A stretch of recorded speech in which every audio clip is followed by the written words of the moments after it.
Black Star Network is here. Hold no punches. I'm real revolutionary right now. Support this man, Black Media. He makes sure that our stories are told. Thank you for being the voice of Black America, Roland. Stay black. I love y'all. All momentum we have now, we have to keep this going. The video looks phenomenal. See, there's a difference between Black Star Network and Black-owned media and something like CNN. You can't be Black-owned media and be scared. It's time to be smart. Bring your eyeballs home. You dig?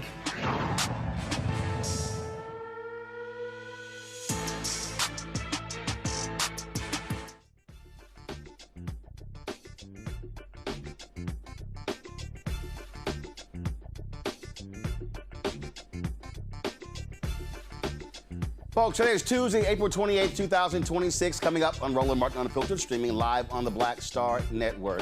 A special 2-hour show with Iyanla Vanzant. We're talking about the issue of Black men, Black women, and domestic violence. Nearly 200 people have lost their lives this year due to domestic violence. We've talked about in the last couple of weeks a number of major cases all across the country involving African Americans.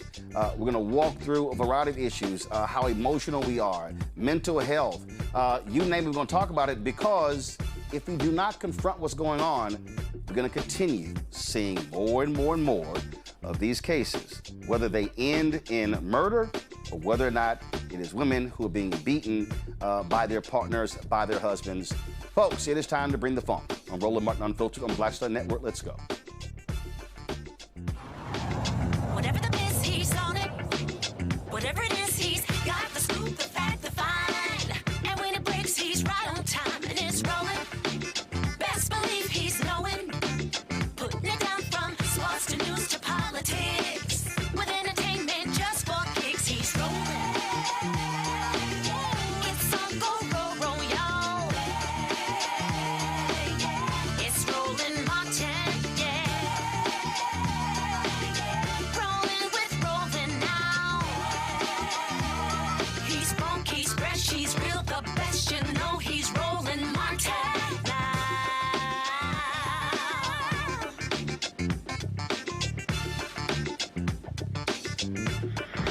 Martin.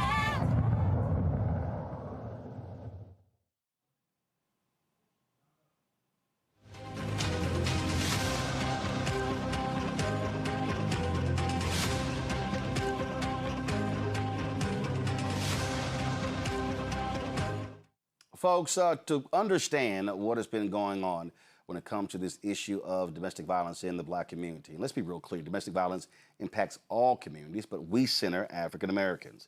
The last 60 days, this is a snapshot of some of these stories. April 19th, Shamar Elkins, a former National Guard member struggling with mental health problems and suicidal ideation, killed 7 of his children and their cousin in Shreveport, Louisiana. Dr. Serena Fairfax, killed by her estranged husband, former Virginia Lieutenant Governor Justin Fairfax. That was on April 16th. In Texas, Tynese Friday, shot and killed by her husband in front of their children after she filed for divorce on April 10th. Janelle Collins' son, Lee Collins III, killed her and her mother, Mary Major, on April 6th in Louisiana. Nancy Mateer Bowen's body was discovered in her Coral Springs, Florida home on April 1st, allegedly killed by her husband. He has now been charged with murder. She was vice mayor of that town. On March 1st, Precious Johnson was fatally shot by her husband while cradling their newborn baby in a hospital in Birmingham, Alabama. In Chicago, Barbara Deere was killed by her son on April 14th. 88-year-old Danielle Graves' body was found in Denise Graves' body was found in the basement of her Chicago home on April 7th. Her son, Kavon Works, is the suspect. In North Carolina, Pastor Tammy McCollum was killed by her husband on April 6th. We can go on and on and on. Mynika Scott, killed by her estranged husband in Georgia on April 1st. 23-year-old Ashante Allen's body found on April 16th in Houston, and a boyfriend charged with her murder. Devonta Curtis, beaten to death in a Chicago apartment by her boyfriend. That was April 5th. Tamika Kamwani, killed in New Jersey by her ex-fiance on March 27th. Victoria Alexander, a nurse in New Jersey, killed inside her workplace by her estranged husband on April 13th. Alonda Cuffey, a postal worker in Florida, killed by her stepfather on April 19th. Hundreds more women have been killed by someone who promised to love them. According to the Gun Violence Archive, there have been at least 159 cases of family annihilation or murder-suicide by gun so far in 2026. Nearly 20 people are physically abused per minute. More than 10 million people are abused every year. 1 out of 4 women and 1 out of 7 men experience domestic violence. Some 10 million children are witnesses to some form of domestic violence. We can go on and on with these stats. What does this say? It says that we have a significant problem in this country when it comes to anger, when it comes to resentment, when it comes to the issues that go on between couples. How do we deal with it? How do we control our anger? How do we deal with our past? How do we deal with PTSD, our trauma? How do we deal with all of those things?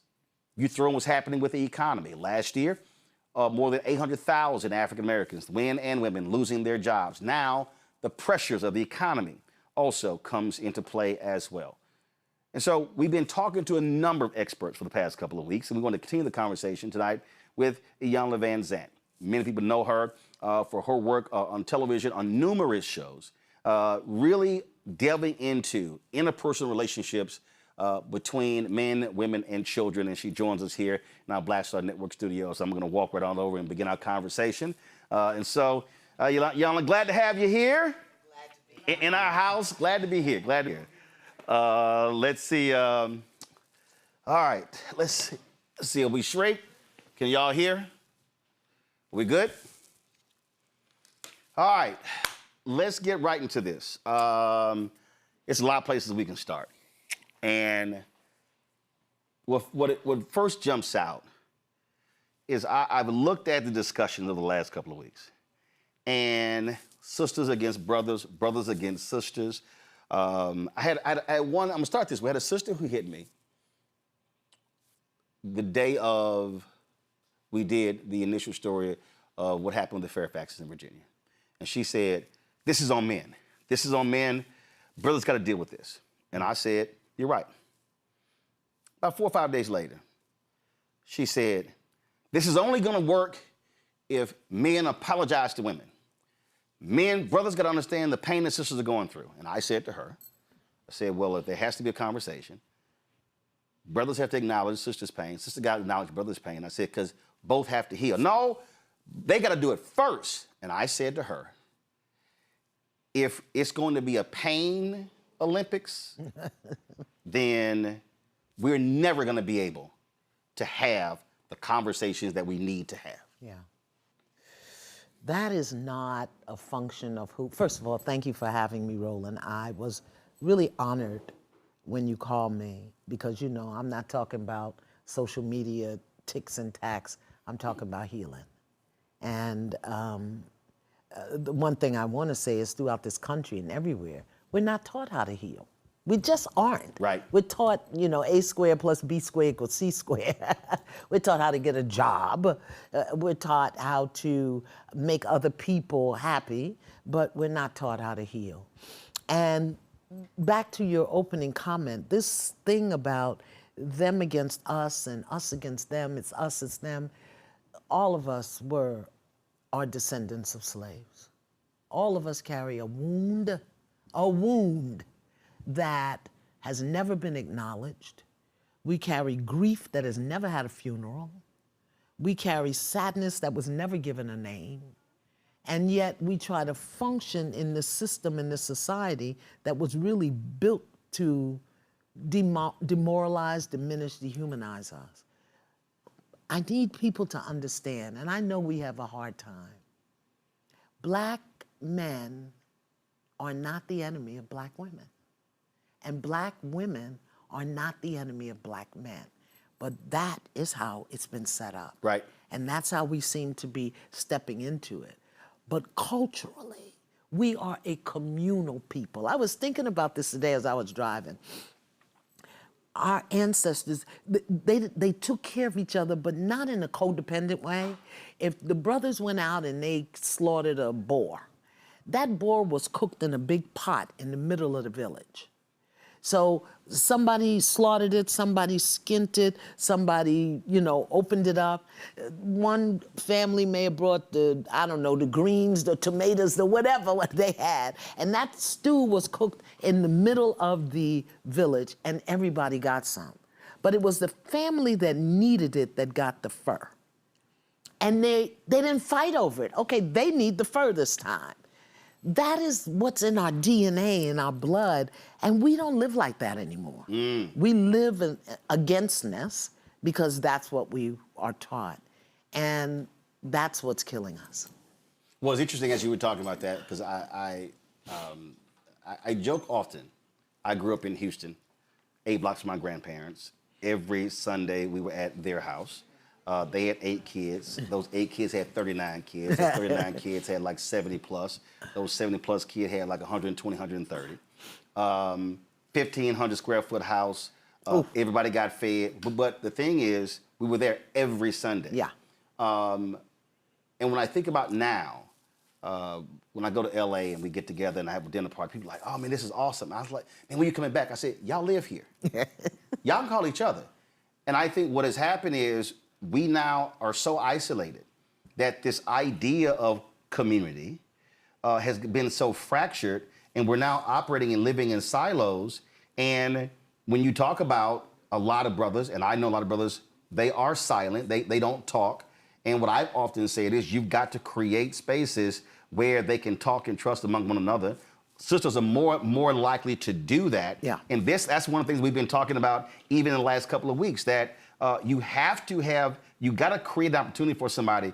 If they are experiencing pain, they're going through something, and they're not trusting therapy, the starting process has to be, how can I communicate, commune, and get off, as we say, get it off of your chest, and now begin to work through whatever that is, because you can't deal with it in silence. Well, again, it's I don't care who you are as a man of color. And I say man of color because I'm African American, Latin, and Native American. So I say man of color. I speak specifically to descendants of Africans. You know, our ancestors survived in the bottom of the ship, laying on top of each other. We got condos and townhouses, and we killing ourselves, you know? But unfortunately, the young people, they don't understand that history.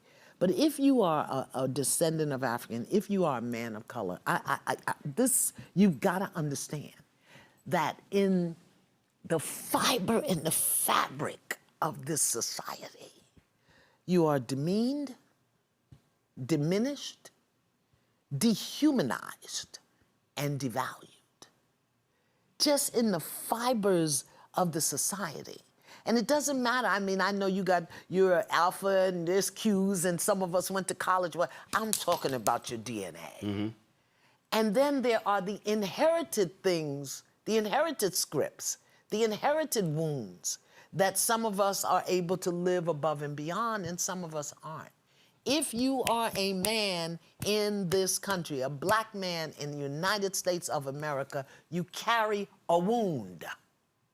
Now, how you've mastered it, or denied it, or accommodated it, or tolerated it, eventually that wound, simply by your history, is gonna come forward. Now, your wound is one thing. The harm you cause is something else. So we're looking at the harm that's being caused, and we are not really dealing with the wound. Because if you only deal with the behavior, if you only deal with the harm, then you're never going to be able to heal the wound. And where we are right now, with the wahala and the conglomeration that's going on, we have to go to the wound. And most of our brothers, they don't have the language. They think they don't have the time. I love when people, I don't have the time. But when your butt get locked up, you do that time, don't you? Right. So, you know. I thought about that when I was at my church in Dallas. They were doing free blood pressure checks. No, I'm good. Yeah. I don't have time. And I said, yeah, but you have a stroke. Trust me, you're going to slow down. Right. And you need to know right now. Right. And so that's a perfect example of, we say we don't have time, but you have to confront your stuff. Whether you're a man or a woman, you're gonna have to confront your stuff. Otherwise, you're carrying that on, and it's gonna come out. Passing it on. In any relation, it's gonna come out. Yeah. Here's the thing.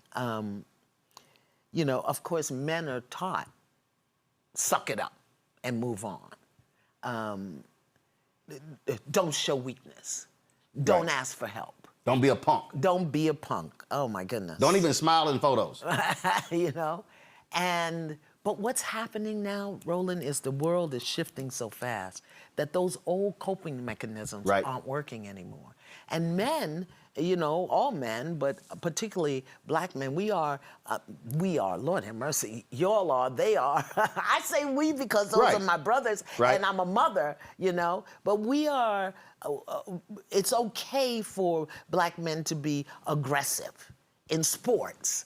In this, you know, don't let nobody punch you, don't let nobody punk you in the schoolyard. It's okay for that. But we don't teach them the balance. We don't teach them how to be vulnerable and safe. We don't teach them how to ask for help and not be judged. And all of that stuff in the way the world is speeding up. And now you got cats, oh, you being sassy, you being feminine. That's feminine. Yeah. No, first of all, if you're showing vulnerability, that's actually a strength. That's not weakness. No. That's a strength. But see, anger eventually becomes intimidation.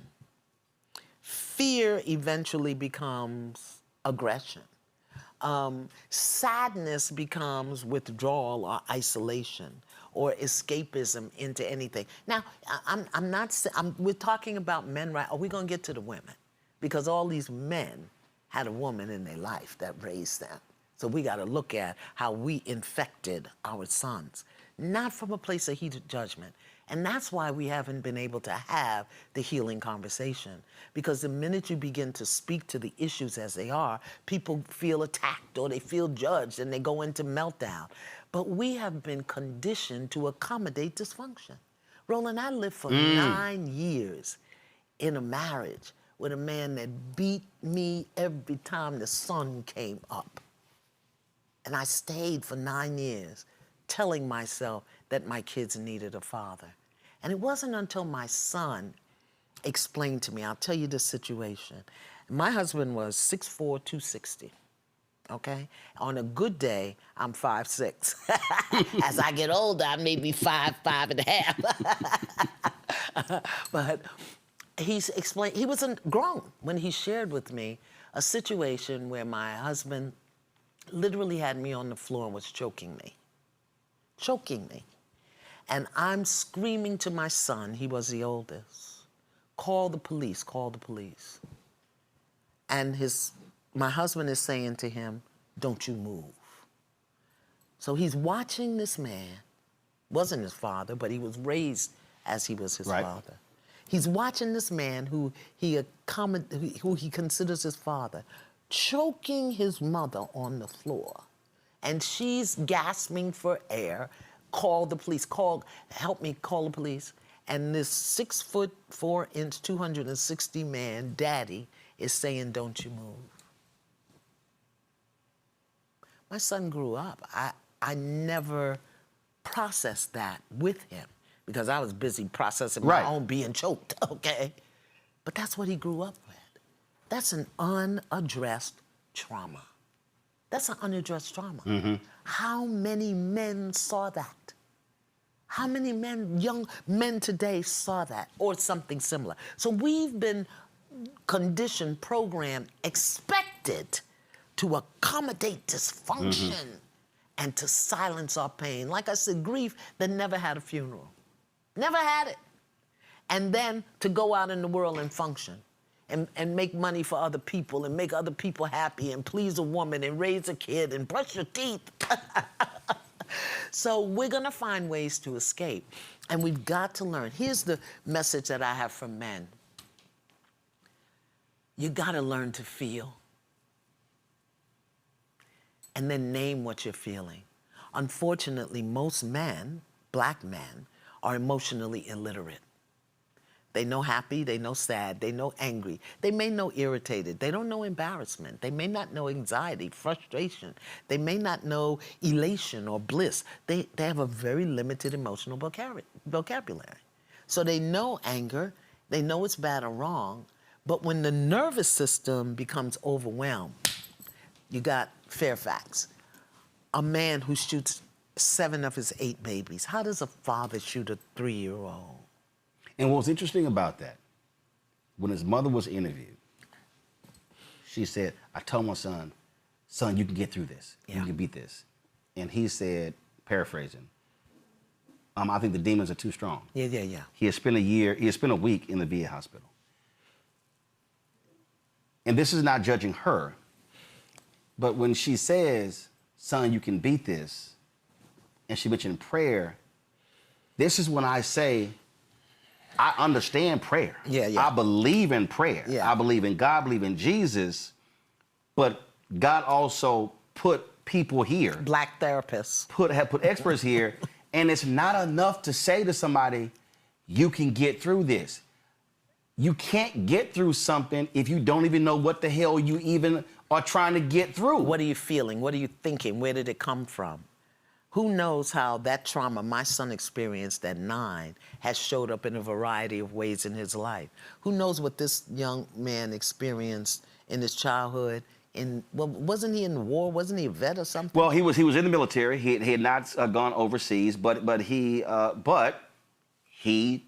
mother talked about when she was on crack. Okay. When she was a drug addict, and he was 16 and having to experience that. Now, with that, this is what I got from a lot of sisters.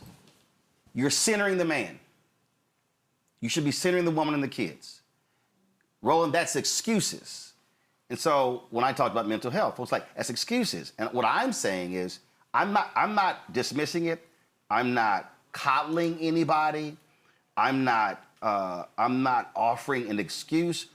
But in order for us to confront the issue, and because the desire is for women not to be killed, for children not to have to experience it. But the desire is for men not to do that. Right. So if that's our desire and that's our goal, then we have to sit down and go, okay, why is this person so mad and so angry? What are these demons? What did you experience? You literally have to deal with that. And I keep saying that if men commit 96% of all domestic violence, we have got to confront what is going on between the ears of these men. Well, again, we live in a society that and the average day, well, first, let me just say this out loud, because we have been desensitized to the magnitude of mental imbalance, mental health issues, because we're looking at it every single day and calling it something else. The leader of the free world has a diminished mental capacity. And we are going along every single day acting like this is what we are seeing is normal. We do the same thing when we know Uncle Bubba drink too much, or when Cousin Freddie is nodding off. We have been desensitized to even see or address. Sometimes we don't have the language. Sometimes we don't have the tools. Sometimes, do y'all see Uncle Bubba peeing in the flower pot? Are we gonna say anything? Do y'all not see that the leader of the free world has diminished mental capacity, and that people have joined in his story that he's the most brilliant person on the planet? Right. And what do you do with that inside of you when you're looking at this and saying, this is crazy as hell? But also the spectrum. So and again, this is having the experts on. Mental illness is on the end of the spectrum. Right. When you talk about schizophrenia, suicide ideation, when you talk about paranoia, all those things, anxiety, that's on this end. So there's a whole spectrum. I've never even said, no, this is mental illness. Right. What I've said is, this is mental health issues. Because I just fundamentally, you are an unhealthy person if your reaction to something that your wife or girlfriend did is to puncture. That's here. That's whatever you've been learned, taught, whatever, that's here. And if I'm trying to stop that from escalating, I'm gonna have to get inside of this to say, bruh, I need to why did... But he may not know, Roland. Right. He may not know, but the only way we're going to get to that, it has to be drawn out of him in therapy or whatever. Otherwise, if he's just walking around like, I don't know, he's going to be a loose cannon. Well, that's why we are each, I was so grateful, really, that you were asking these questions, because part of it is we each, Roland, you, me, everybody listening, watching, has to begin to take responsibility for their own internal well-being. We seem to abdicate that responsibility, and we think that happy flowers, that's what I call marijuana, happy flowers or liquor or drinking or shopping or watching, binging TV, people dating computers. Spiritual hygiene. We have to take responsibility for our own inner well-being. We are looking at people leading this country and telling us stuff that we can't trust, that we don't know where it's taking us. We don't know when they're going to turn on us. You know the number of people right here in the DMV that lost jobs? Good government jobs? Where are they now? And now what money they have, they're spending on gas. You got to learn how to emotionally regulate. Right. Period. Everybody, you, me, whatever. And that is learned. Learned. That has to be taught. You ain't just born with it. Right. You're just not born with. Look, I use this example, and again, I tell people this when I first got married. My wife washed something of mine and it shrunk. I was like, why? I said, this is not worth an argument. I said, if you have the desire, because I had stacks of clothes all over, if you have the desire to wash something, all I ask you to do is pick up one item in this pile and look at that label. Look at the tag. I said, that's all. I said, now, I don't need you to wash. I will wash. The whole point there was, you had to regulate.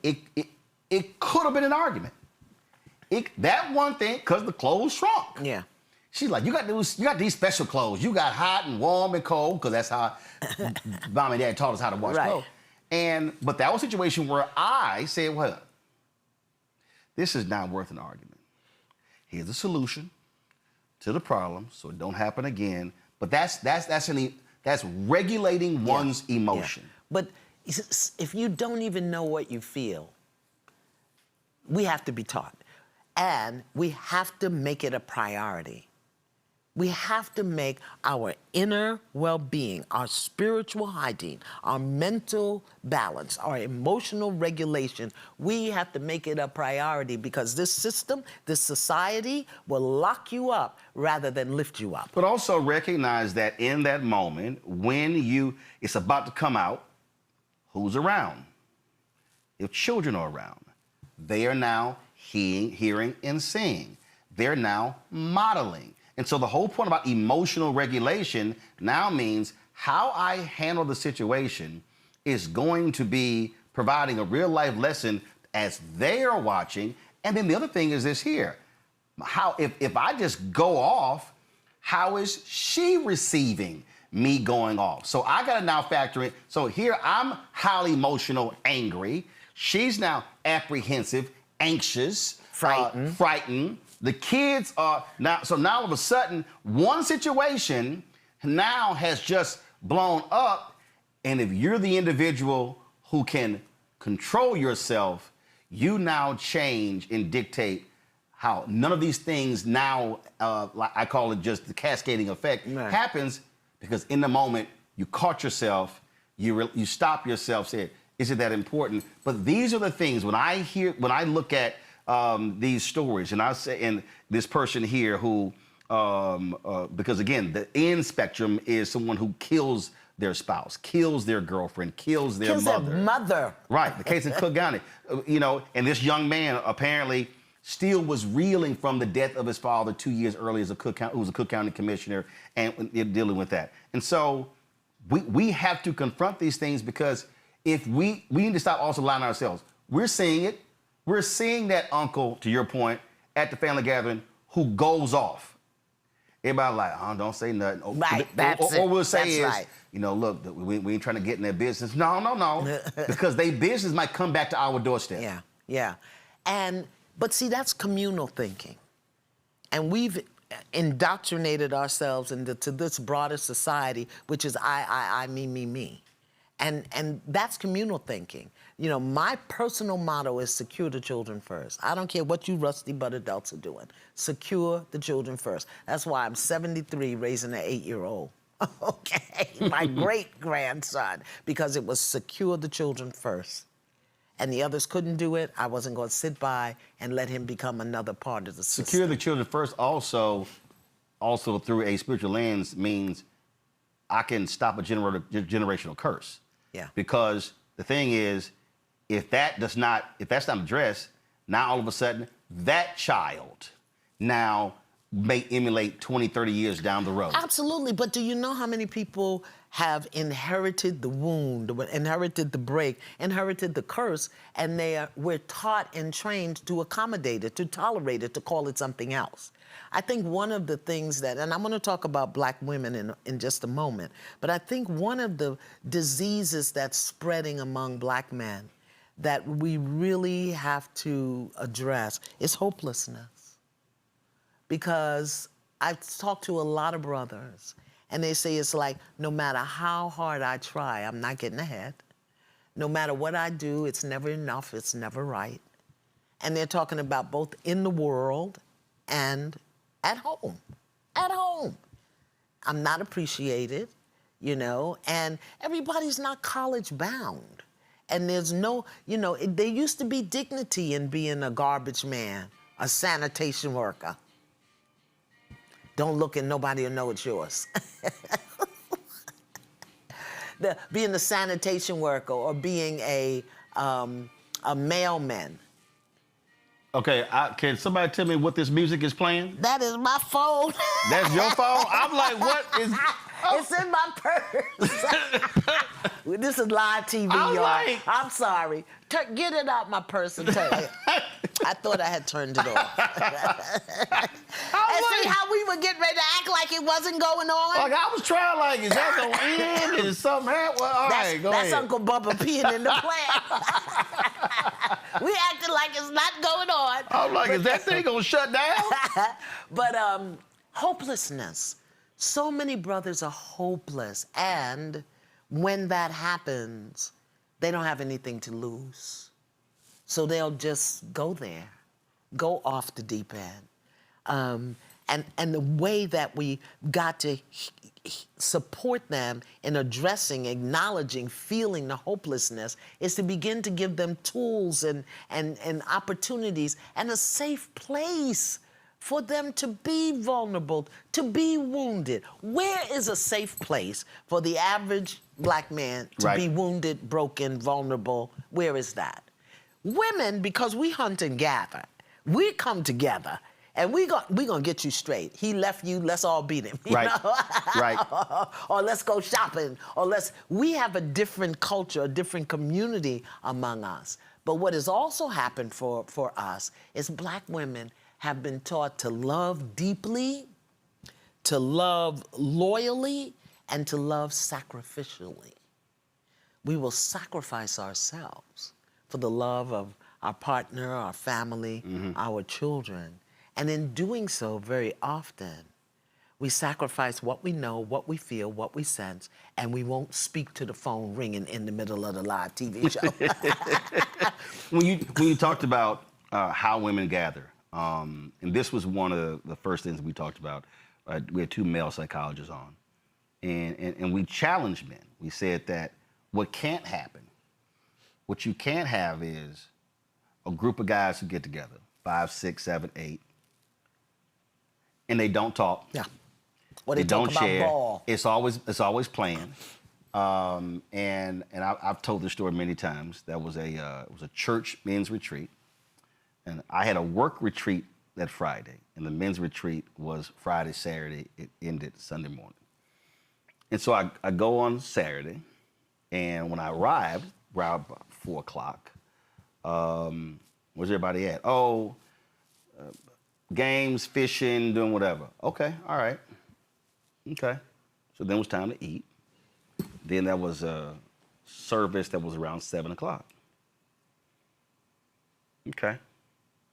About an hour into this service, I see them bringing out trays of food, and stuff behind me. I go, yo, what the, oh, yeah, so we probably gonna be done with this in about 30 minutes. And so then we got Domino's, cards, and television. I said, I'm sorry. Y'all had a whole day of games and outdoor activities. And they came back, and we gonna spend 90 minutes on stuff, and then it's back to games. I said, nah, this ain't gonna work. And so I stood up, and I said, I don't know, I said to the organizers, I don't mean no disrespect, but I know cats in right now who marriages are about to be over. I know some of the stuff. I said, and y'all literally are not gonna deal with this? I said, you've had women who have paid for you to come here. You've had mothers and wives and aunts and I said, and you gonna come here to play games and go back the same way?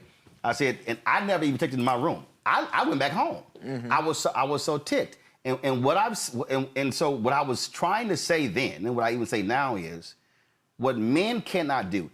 When I hear women say we need men to hold each other accountable, that means that men are going to have to also learn they have to how to get your friend to open up so you can understand what they're dealing with. So it's not y'all getting together, drinking, watching the game, playing ball, because he needs somebody to talk to, and it's not always, yo, I'm good. So that's why I created this. All right, what's that? Spiritual Hygiene for Black Men, the healing worksheet, the wound versus the behavior. I was up Sunday night praying all night long. So now we have the link. Go ahead and pull it up, y'all. Pull it up. Go ahead. Here's a question. What is the wound I carry? Let's just start there. What is the wound I carry? There may be 10 of them. There may be one. And you don't move until you can name that thing. Because you won't know what you're dealing with. You won't know what you're looking at. You won't even know what kind of help you need until you can identify the wound that you carry. Everybody carries one. I got one, you got one. How we manage it, how we've addressed it, how we've dealt with it, or how we've accommodated it, tolerated it, denied it, ignored it, and then shot somebody or did, 7.5 to 15. Or we smoking more happy flowers than we eating grits. What is the wound you carry? Every black man, write that down, or come get the sheet. And then you gotta identify, where did it come from? Some of it is inherited. Can you hear me? I inherited some stuff from my birth mother, whom I never met. She died when I was 2. But there's some stuff that I inherited from her, and one of them was remaining loyal to people who treat me badly. My mother was a car cleaner on the Pennsylvania Railroad in the 1920s. Do you know how people treated her? A black woman cleaning the train that black people couldn't even ride. Do you know how people treated her? She died when I was 2. But one of my wounds was remaining loyal to people who treat me badly, which is why I stayed 9 years in a marriage with a man who beat me. And that's why for men, you have to understand what patriarchy is, what misogyny is, this belief that you control, what that is, again, that could be from your grandfather, from your father, from your uncle. Question number 3. What was I taught about being a man and control? What was I taught about being a man and expressing emotion? And I did this so that brothers have a direction. Because, we're saying you got to heal. They don't even know where to sit down and do. That's a phrase. That's right. That's a phrase. You like to do this, get on your computer, take a breath, light some incense, smoke your happy flowers. That's what you do. Get your wine, whatever. But at least give yourself permission to ask yourself the question. Who's ever asked, what were you taught about being a man and expressing emotion? Right, and what does that actually mean? Yes.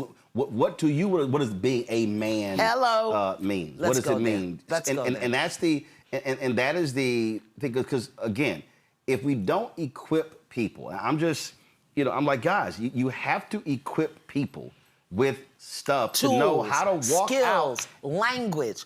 That we're not equipped. So when you don't know, you don't know. Right. But we have to stop acting like it doesn't matter. Here's another thing that I really want us to work on as good spiritual hygiene. You know, I've noticed this thing that happened, I don't know, maybe in the last 5, 10 years. Everything is generalized to black men and black women. Black women are this. Black men are that. Black men don't do this. Black women. And what happens is that generalization becomes your identity. So you're a black woman, and somebody is saying something about black women, and if it doesn't apply to you, you dismiss the whole thing as a. When the messenger becomes the enemy, you will miss the message. Can you hear me? Somebody will say something, I'm like, I don't know. It don't apply to me. So we're taking on this. I really want to encourage us not to do that, because then we make the messenger the enemy, black men or black women, and we miss the message. And sometimes the message is, I listen to these things and I said, well, that's not an issue for me, but I'm glad to be aware of it. So when I see it as a woman, I can pull another woman up. Right. Or if I see it as a man, I can pull another man up, you know, or pull a brother up, offer him something. Not in his face correcting him, but offer him something. I think it's so funny because women frequently say that I'm much harder on women than I am on men. And that's really not true. It's just that I know how to work a man. See, I can be in another woman's face because I am a woman. We can stand nipple to nipple, navel to navel. I can't do that with no man. But women think that it's okay for them to jump up in a man's face and point his finger. Listen, if Kevin Hart, love Kevin, if Kevin Hart were to roll up on Shaq and start antagonizing him, poking him in the penis or whatever, I don't know what Kevin might do. Mr. Lee and Miss Nancy, take Mr. Lee his dinner. Ask Miss Nancy if she would do, what? As a sign of respect. As a sign of respect. When the family came together on Saturday, the men folk went downstairs, the women folk were upstairs. They were drinking their brown liquor out teacups. And that's how I learned a lot of stuff. I learned what to say, how to say. And today, women think that our way of being and our women business is being submissive or less than men. No, you just got to know how to work it. So I can get men to tell me anything because I don't threaten them. I don't judge them. I don't, you know. I had a man pull up in me. I go to the river every morning to pray. This guy pulled up and saw, oh, Miss Mann, went away, came back, pulled up beside me. I talked to that brother for 2 hours at the river. You know why? In that moment, I had to be a safe place for him to fall because he was hopeless. And he said, do you have any books in the back of your car? I don't ride around with no books, boy. What's wrong with you? 2 hours, he told me his whole life story. And I just had to be present. Mm-hmm. I want to go back to what you just said, a sister who jumps up and gets in a man's face. I still go back to what we talked about before, emotional regulation. Yes. And on both sides. And that's what I want to segue into, because when we're talking about these dynamics, and we're talking about men and women, and we're talking about anger, and we're talking about something that ticks us off. But sometimes, Roland, it's fear. Sometimes it's shame. Sometimes it's guilt. Sometimes it's embarrassment. But when we don't regulate, all of those things will spill forth in the same way. Right. And the thing, what jumps out at me, I just keep going back to, my goal is to avoid the murder-suicide. The goal is to avoid the murder. The goal is to avoid the beating. The goal is to avoid the verbal abuse. And if and the goal is to actually be happy, healthy, whole. And even if you don't work out, even if you don't get divorced, it doesn't turn into War of the Roses. It doesn't turn into I want to destroy you. All of that still goes back to, how do I handle loss, disappointment, hurt, pain, and lashing out at that person simply is not the answer. But if you've got triggers inside of you attached to rejection and abandonment, your wife of 16 years leaving you is going to trigger you. Your husband of 23 years choosing somebody else, if you've got wounds inside of worthlessness or not enoughness or not good enough, and he's leaving you for Tamika, that's going to trigger up. You scared of being, you were poor, you scared of being poor again, so losing your money, That's trigger. why I say it is important for everybody to do their spiritual hygiene, to do your work. What is the wound you're carrying? And what were you taught? What is the language that you use to clean that up? Yes, I believe in God, but God can only help you if you ask for help. Right. You know, God wants you to bring him or her or whatever you believe God is. The example I use is when Jesus walked across water and Peter followed him. When Peter stopped believing, he started drowning. Right. I said, well, you actually read it, Jesus stuck his hand out. That's right. Peter didn't take it. No, he didn't stick his hand in. Right. Right. If he had stuck his hand in the water, he could have pulled Peter out. Right. No, he stuck his hand out. That's which right. meant Peter had to stick his hand out. Right. So we got to also do some work. You talked about the worksheet for men. Man, I got one for women too. What's the difference between the two? So let's talk about the worksheet for women that you want them, the questions you want them to ask themselves. Based on what we talked about, based on what's going on, based on my little man at the river, based on this message of hopelessness that I've been getting from brothers. And, you know, we can talk about anger and fear and violence, but the hopelessness, when a brother's hopeless, when a person's hopeless, they have nothing to lose.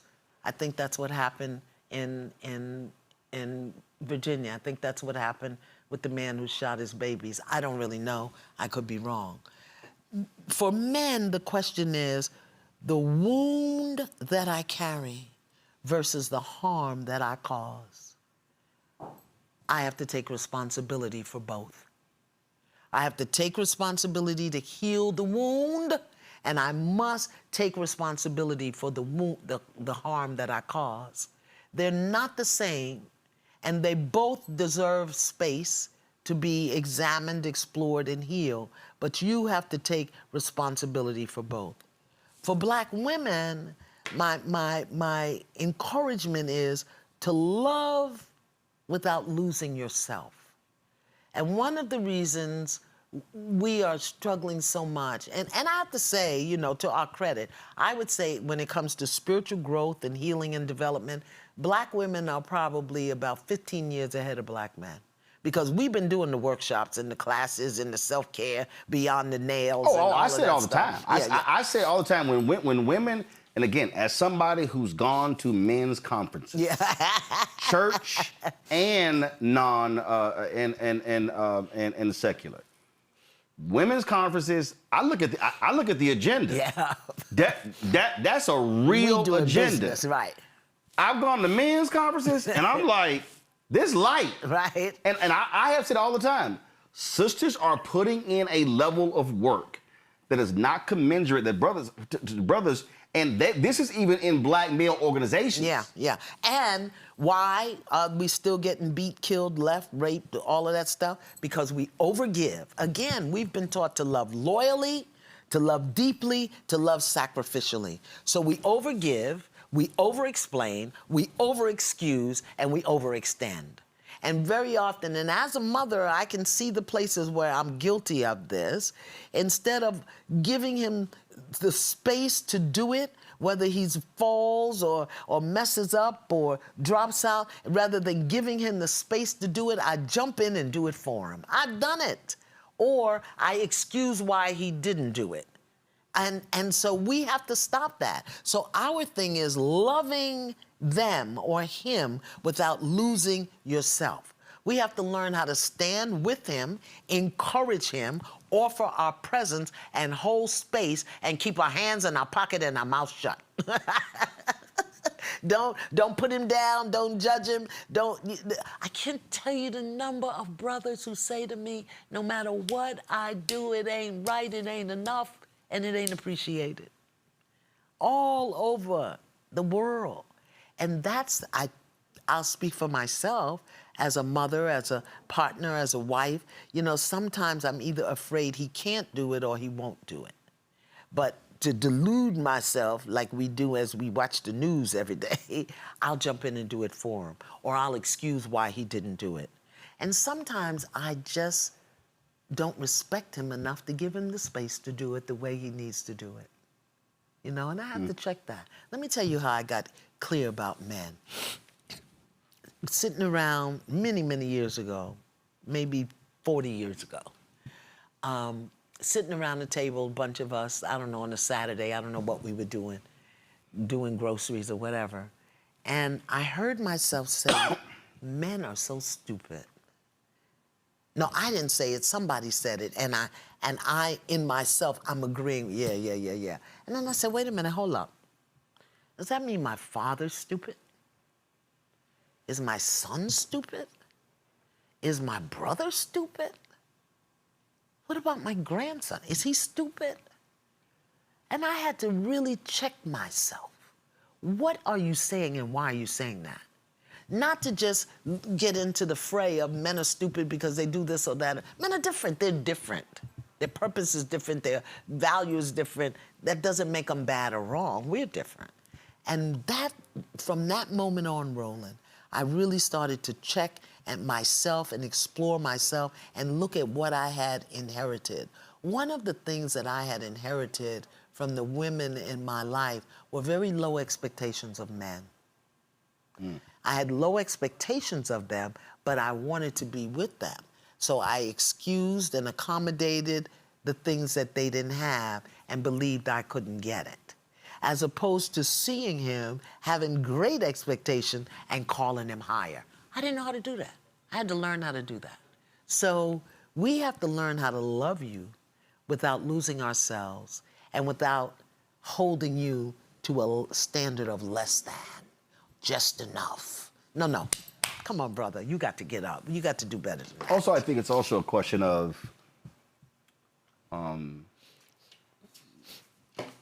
when somebody reveals something, yeah, believe it.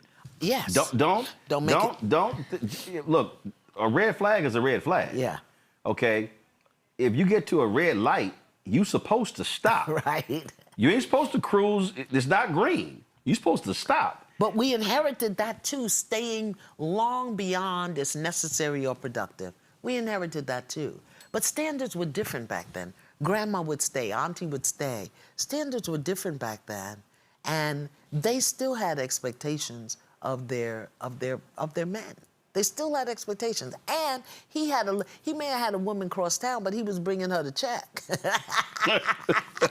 You understand?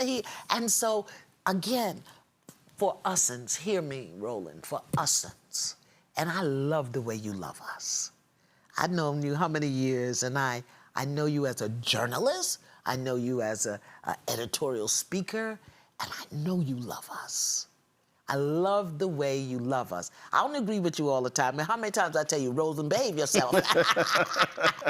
But I love you have the space, and I want to give you the space without making you wrong, without beating you. Nobody, don't come to me and talk to me about Roland Martin. You can't talk to me about Roland Martin, Tavis Smiley. You couldn't talk to me about Bernard Shaw, Ed Bradley. You understand? No. Cornel West, because I know how you love us. Now, if we got an issue, I'm coming to you. I'm not getting online. Roland, that's not who we are. That's not my grandmother. If you ain't got nothing nice to say, don't say it at all. Where did we get this thing of getting online and tearing each other down? What is that? So, another spiritual component of this is our very own ancestors in our DNA are rebelling against us because we are out of order. We are misbehaving. We got bad spiritual hygiene. Bad. And so our own inner dysfunction is becoming more and more pronounced because we're being called to heal. Called to heal. And some of it means go back to basics. Shut up. Stay your butt off. When I saw some of the things that people were saying online, that's when I had to go do my research. So here's the first question for women, all you women out there watching. What am I thinking about my current relationship with the men in my life? See, men need to feel, women need to get their thoughts and their feelings in alignment. What am I thinking about the current relationships with the men in my life, whether that's son, father, husband, lover, brother? Because if you do it anywhere, you do it everywhere. If you think your father's an asshole, you think the same thing about your son, your brother, and your lover.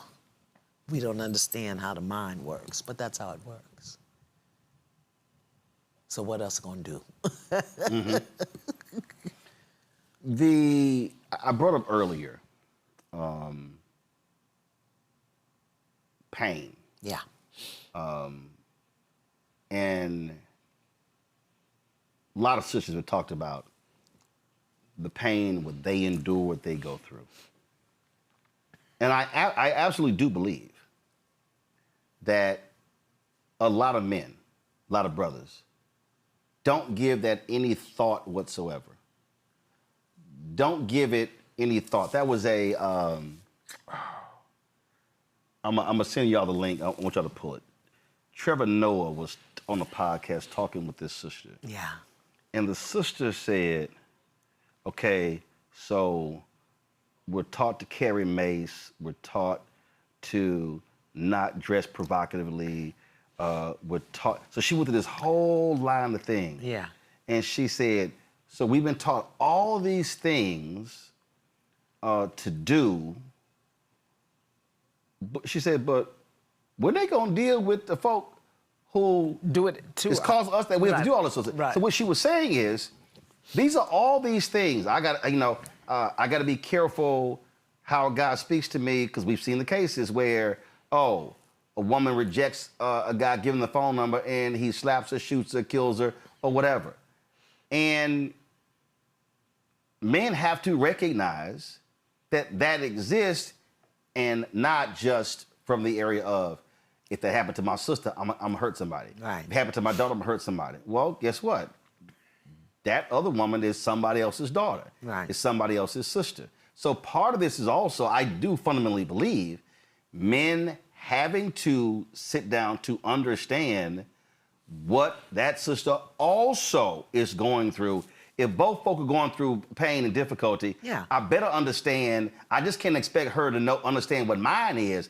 I better have an understanding of what hers is too. Well, when we go into relationship with somebody, we're not just going into who they are today. We're going into relationship with everything they've been through. Right, yeah. There you go. Everything they've been through, every experience, everything.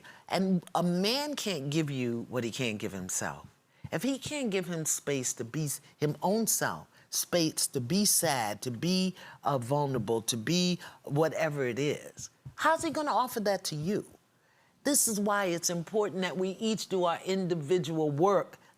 I can say this, I was physically, sexually abused as a child.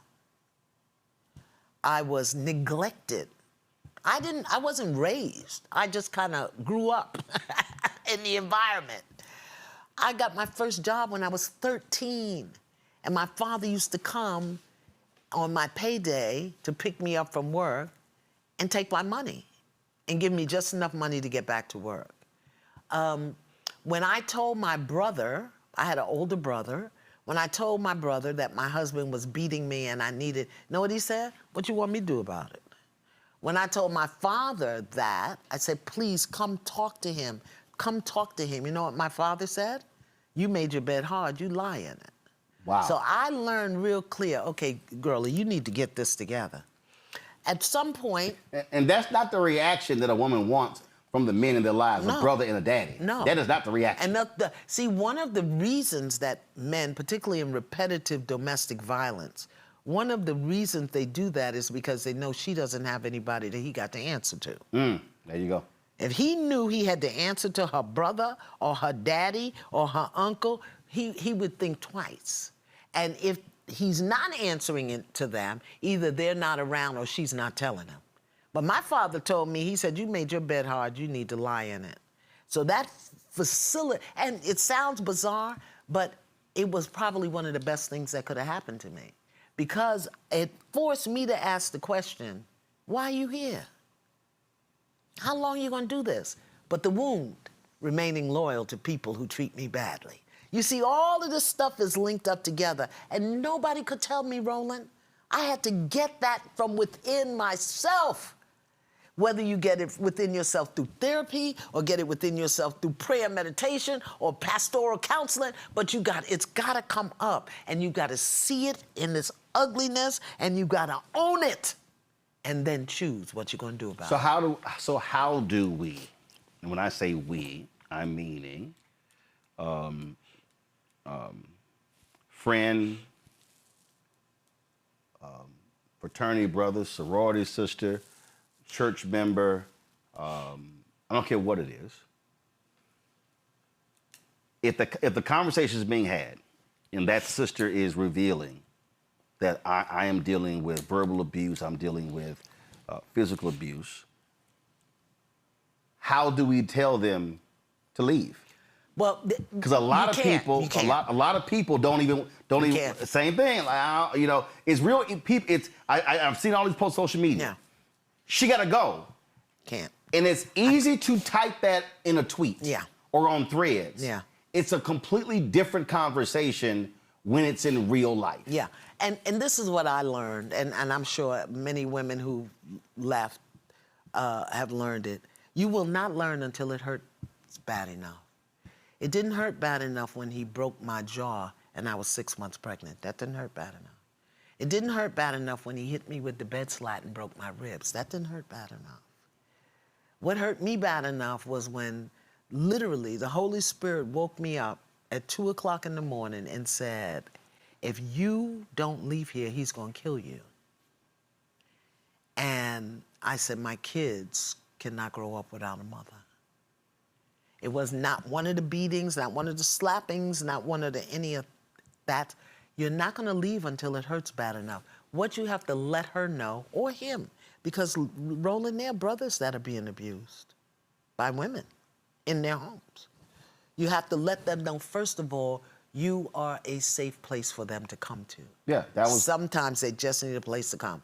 The other thing you have to let them know, you can't just come here and complain. You can't just come here and whine. If you come here, when you come here, I want to be here for you, but we've got to make a choice to do something different. We got to have an exit plan. If you don't have an exit plan, I'll keep you safe for the night or the day, but I don't want to hear it anymore.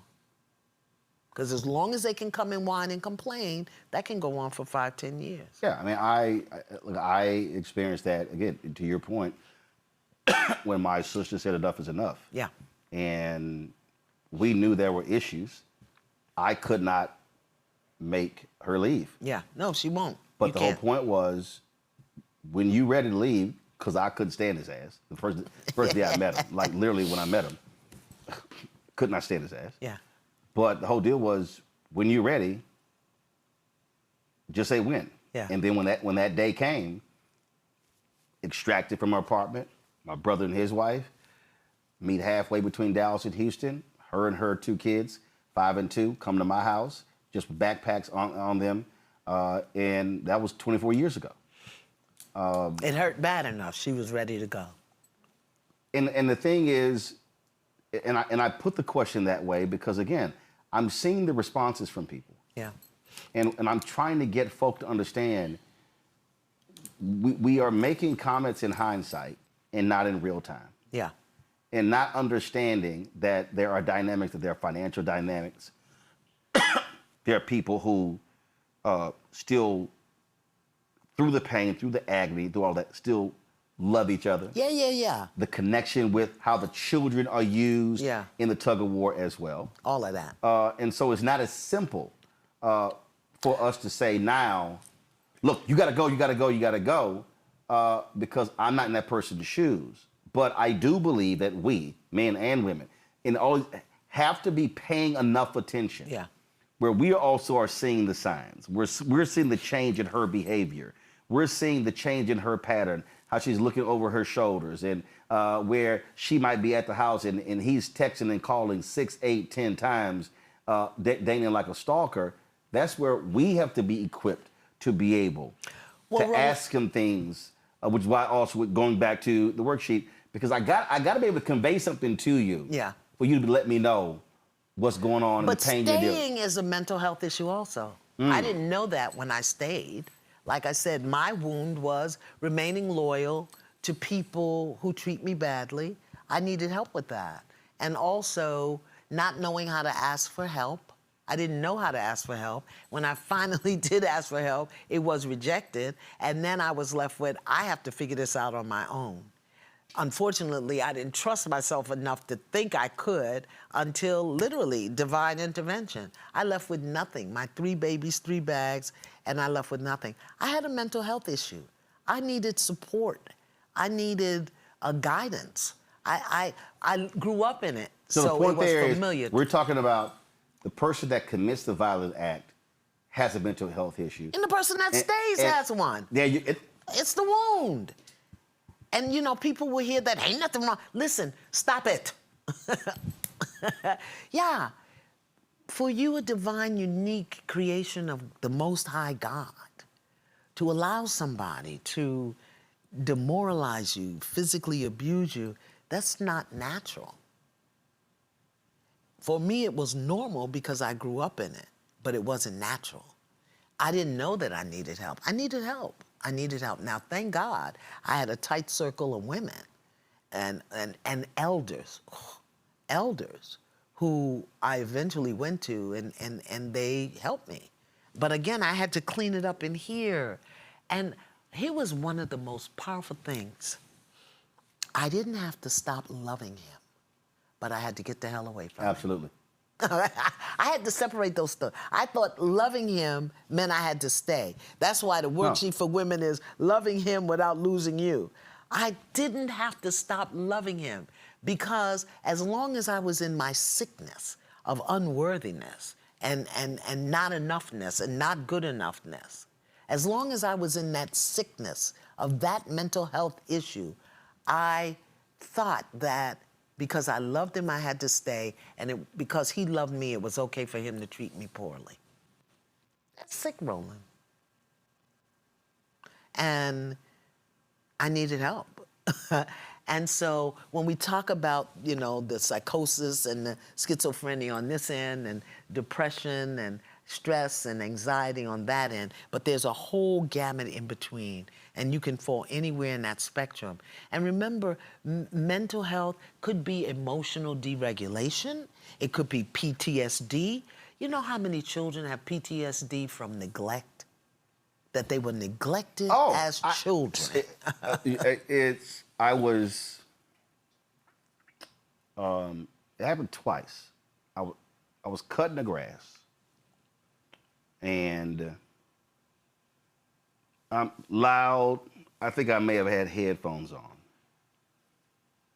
And my oldest niece, this is one of the two who came with my sister, I turn around, and she's literally in the yard screaming and yelling and like just in tears. And I'm like, what is wrong with you? I was just cutting the grass. And so what happened was her dad would often leave her in the house by herself. And he's outside with friends, and she wakes up not knowing who the hell is here, if anybody is here. And she just lost it. And I was like, Uncle Roro's here. Yeah, yeah. You're safe. Right. Baby, I'm just cutting the grass. Mm-hmm. You know? Okay, so she was in the house and woke up, you weren't there. No one was like, so she woke up in this empty house. Yeah. And I was just outside cutting the grass. Yeah. And again, I turned around. I don't know why. I'm like, why is she losing it to that point? Yeah. That was previous trigger. trauma. Right. And so part of that was, and I'm talking about, so part of them coming to my home also was us having to help put them back together. Yeah, reprogram. And also model behavior, model all of that in order to put them on the right path moving forward. Now, let me ask you a question. Just that abandonment or whatever that was for her got triggered up. Do you realize that had you not been there, she would have had to regulate that herself. And she may have stuffed it or suppressed it or called it something else. And let's say a parent came home, not you, but somebody came home, and she tried to tell them, they didn't have time to hear it. They're busy. Go sit down. Go watch your TV. Go do.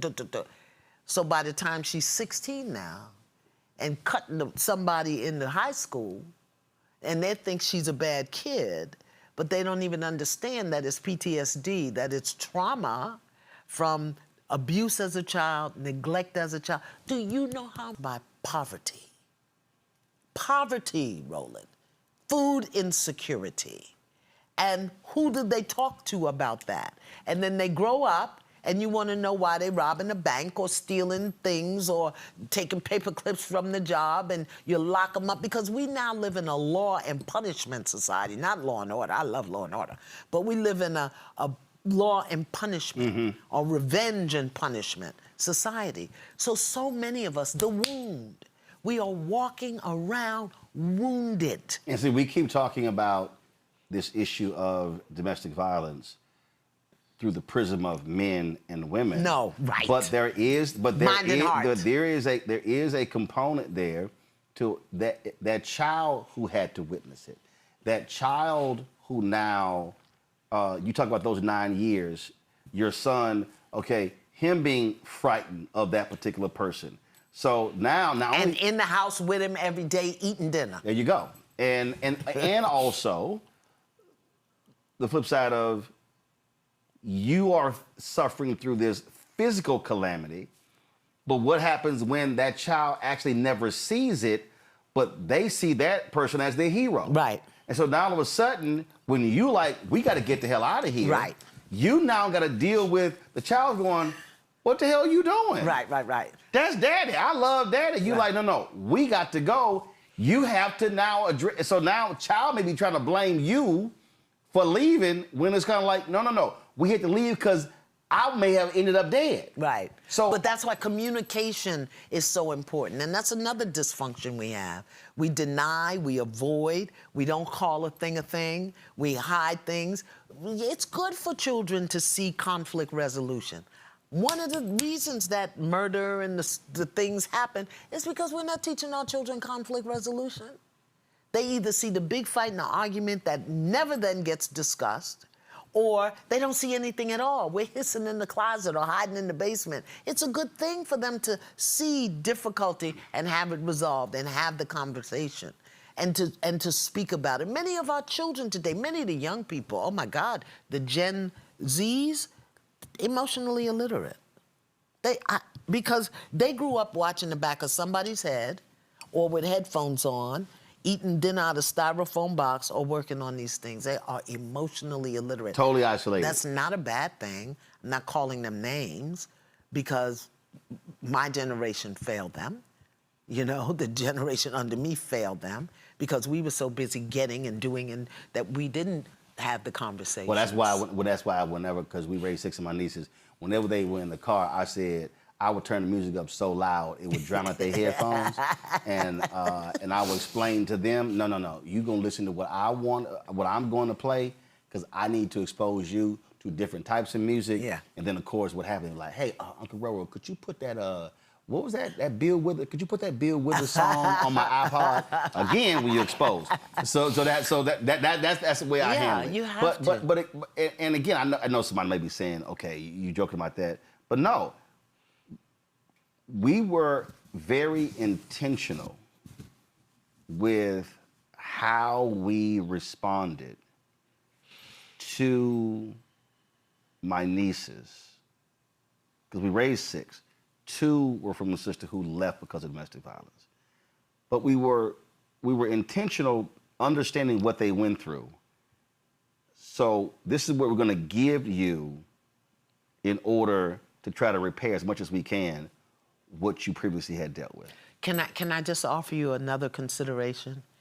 This is how we're going to be with you so that you can repair that situation. This is how we're going to be around you. Right. Presence. And that is what is going to shift all of this. Black women change your presence. Black men change your presence, because then emotional regulation, emotional safety, clear communication, presence makes all of that important. Right now, we're so busy doing. We don't know how to be. I had somebody, I told a story once, and it was very interesting how the response was. I said, when I go home, I don't care what I'm doing, and I don't care where they're going. If you walk into my house, my brother's house, my sister's house, you're going to come speak to me, and it's going to be a hug. Because my grandparents were like this. Like, you ain't, and my grandma was like, no, you speak to me first. And I had some folk, well, you shouldn't be doing that, because, and, it's people, they've had folks in their family and sexual. I said, hey, that ain't here. So you ain't projecting all that. I said, for me, I want my nieces and nephews to know they can be hugged, they can be loved. Non-sexually. Right, in terms of when I think I am, it's like, no, hey, Uncle Roro, hug, that you're not distant, because I need them to understand also, you're going through some stuff, you can pick the phone up, right. You can reach out. You can talk. You can, and that's the thing. That's presence, Roland. Right. But it's also being intentional with that, knowing full well what the whole dynamic is, and also just in being mindful in terms of what you see. And now also when girlfriends or boyfriends come around, that eagle eye, you sitting there going like, listen, you hear. It's like it's always you hear how he said this or whatever. To me, all of that is a part of the communal aspect of, no, we're going to keep everybody safe. And it's good spiritual hygiene. But now here's the piece that I think frightens people about what you're saying and having clear communication. I had a brother friend, you know him, well known, and I love him. I do, I still do. And there was I witnessed some inappropriate, incorrect behavior in the world. And I checked him on it. Mm-hmm. I wrote him a letter, and I didn't make him wrong. This is what I saw. This is what it felt like. This is what I want to offer you. And he got highly insulted, hurt, highly insulted. And I haven't spoken to my friend now probably in 15 years. And I didn't stop loving him. And I gave him the space to be upset. What we have to know, what we have to recognize is that sometimes people are in their head without adult supervision, and in their ego with their self-righteousness. And if you try to check them, correct them, support their healing, they will turn on you. And I think one of the things that happens is, rather than challenge somebody, check somebody, offer somebody something different, we let them get away with bad behavior. We call it love. But what we're doing is we're watching them die. And over the years, in this 15 years, I've watched them blow up, fall apart, So we've got to be willing, hear me, in these situations to have people, to piss people off. Oh, yeah. Also, I think we have to also, again, to your point, when you're present. Well, I always say you can be present, but you can have presence. Right. And that is, whether it's your brother, whether it's your sister, whatever, you're sitting here and you like, she need a break. Mm-hmm. He need a break. Right. Say, bro, let's go and no, man, no. Let's bounce. Let's just go here. Step away for 2-3 hours. Yeah, even if it's to the park. And my whole point is, if you're mindful, you're watching them. You're paying attention. And this is the thing that I have been just saying for the last couple of weeks, where I need men to be paying a lot more attention to each other. Mood swings, shift. Why you so quiet? Why you so apprehensive? And understanding you may be the person who needs to say, No. Come roll with me. We just going and it may end up like the guy at the park. Yeah. By the river with you. Right. Because you don't, You know. because what you've done is in that moment, whether you're a man or a woman, you become. I use the phrase. You become a first responder. You become an emotional release valve. Yeah. For that person who didn't even realize they needed it, but you just happened to say, I just sense, man, that stuff was just ticking you off. This is not normally how you are. Hey, what you dealing with? Talk to me.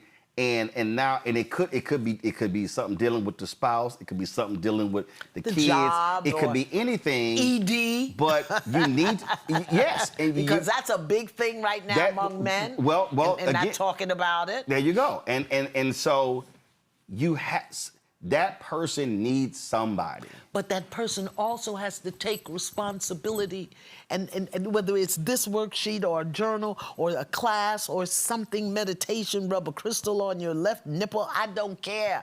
We also have to accept responsibility for ourselves. Yes, and be more present. Right. And yes, show up for each other. But if I don't know, as you said earlier, if I don't know that I even have a problem, yeah. If I don't even know what the wound is, if somebody tells you, don't deny it. But I need somebody who can help coax that out. Yeah. And that to me, if we're talking about confronting domestic violence and mental health issues. Yes. And but again, that's identifying, and so it's empowering people. Because I think it's very easy and obviously a lot of people say, man, suck it up. Yeah. You punked out. Right. Oh, that man killed that woman. He's evil. He's a coward. Using all those different phrases. Yeah. And my whole deal is, what do we do to keep the person from becoming that next person? And what do we do with the children that he left behind? Yes. And what do we do with his mother? And what do we do, His mother and father, her mother and father. Okay. It's all cascading because the act of murder, suicide, the act of physical beating, again, it just flows down. Yeah. It has a ripple effect. So here's a question for all the men watching. I got another one for you. What emotions do you avoid or struggle to express? What emotions? Mm-hmm. And an emotion is one word. It's not a thought. Well, I don't like to feel. No, that's not an emotion. What is the one emotion? And for the women, I want to ask you this. How are you showing up in your relationships? Are you the rescuer? Are you the leader? Are you the victim? Are you the martyr? How are you showing up in your relationships? Look at each and every one of them, because all of those behaviors eventually will get you to the wound of what you're trying to do. Roland, we just have to take responsibility. And yes, we have to help each other. But if we think help is coming from the government, the system, when I think of the 47,000 people in this area who've lost jobs, who have homes, kids in college, they don't have anybody to talk to. When I think about the kids, the children who are watching their parents work 2 and 3 jobs and then they're not home. When I can't tell you how many women that I know who were sexually violated and never got to tell their mother or anybody about it because they were busy, they were working, they were afraid, all of these things, plus what we inherited, plus the way the society, it's a wonder that we can spell our name and tie our shoes. It's a lot going on. And I say us, all people have their issues, but my heart is with us. Right. My heart is with us because our experience is different, but our power is different too. Right.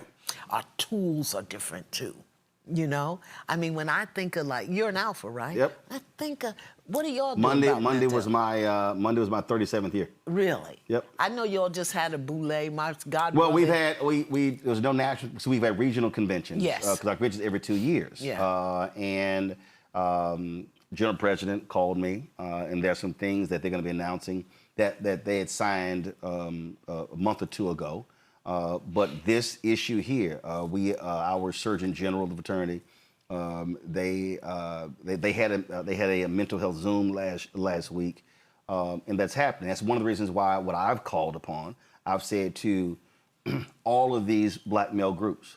I said, will you take alphas, kappas, omegas, sigmas, iotas? You take Sigma Pi Phi fraternity of the Boule. You take Prince Hall Mason. You take, I mean, there's so many different groups. And what I've said, the challenge to them is, let's not be so fixated on our internal business that we are not addressing what's happening here with the brothers who are in these organizations. And now let's take it outside of the organization to the community. This Thursday, we're going to be in Shreveport, Dr. Kevin Washington. He was in Shreveport the week before the shooting took place. And when the shooting took place on that Sunday, he hit me up because he was one of the doctors who was on the show that Thursday night after the Fairfax murder-suicide. And he said, I'm putting something together. He said, go back to Shreveport. I said, we'll broadcast it. So we'll be in Shreveport on Thursday. If y'all got the graphic, go ahead and pull it up, please. And we're going to be there Thursday because the graphic of Shreveport, those brothers, because he's like, yo, we got to address it. Because Louisiana is #2 in the country in domestic homicides. That's right, domestic homicides. And so you've got a community that is reeling from the actions of this man killing 8 kids, shooting 2 other women, and he ends up being shot and killed by police. And so he said, we need to do something. I said, all right, we'll be there. And that's the thing. And I've said to other brothers in other parts of the country, I said, you don't have to wait. I said, you don't have to seek anybody's permission. I said, if you're an organization, if you're just a group of brothers, I said, you don't have to wait. Right. Let me share this with you. In 2001, In the Meantime was published. And since 2001 till now, I've sold 6.7 million copies of In the Meantime. Finding Yourself in the Love You Want. In 1998, I wrote The Spirit of a Man, a vision for black men and the women who loved them. 1998, I haven't even sold 10,000 copies of that book. And in 2005, I wrote Up From Here, a plan for the elevation of black men. I haven't even sold 6,000 copies of that book. But In the Meantime, has sold 6.7 million. So the thing is, we can't just talk about it. We got to do the work. And you have to make time to do the work. In the meantime, I mean, The Spirit of a Man was the book that grew out of that conversation that I had that men are stupid. I haven't sold 7,000 copies of a book that focuses on the spiritual healing and growth of black men, not 7,000. And Up From Here were personal stories and how these men got out of them. Haven't even sold 6,000 copies. So maybe now, and they don't have to be my book. Courtney B. Vance wrote a beautiful book called The Invisible Ache. Beautiful book. The video that he posted just the other day was a really strong video, and I also need our people to understand that the algorithms of social media drives anger drives it. Yes, fear, anger, and fear. It drives it. Yeah, and so so people don't even realize. Yeah, we're seeing our feeds flooded, not realizing that that's it's like the anger, the fighting, the back and forth. And when I look at the Courtney B. Vance posts and others, I'm like, few comments. Right. Few comments. Because the algorithm is not trying to drive that. And also, we're distracted by the depravity, by the fighting, by the sexual innuendo. We're distracted by depravity because that's how this society keeps us devalued, demoralized, diminished, dehumanized. I see it on my social media. Right. Let me go somewhere with a celebrity, because America, we do love idols. We would just, I go somewhere with a celebrity, 200,000, 300,000 hits. I give a message, 12,000. So it's our responsibility. Well, that's why I told literally I got a phone call from a brother who's a minister who, hey man, you should drop this conversation. I don't want you to get canceled. and these sisters really upset, and just leave it alone. And another sister, very prominent activist, hit me and said, we need a beat. And I said, sister, you just told me 4 black women who have been murdered in the last 2 weeks. What am I giving a beat? Why would I wait? I said, if I could provide some information tonight, tomorrow, and the next day that somehow reaches somebody, that could prevent the next thing. But are we willing? And are we willing to be? Well, for me, it was, first of all, I said I own the show, so I said I'm not asking permission, and I told them, no disrespect, I'm not doing what you're asking me to do. And what I need the people to understand, when I ran Tom Jones' BlackAmericanWeb.com, it didn't have a praise and worship channel. No. I created it.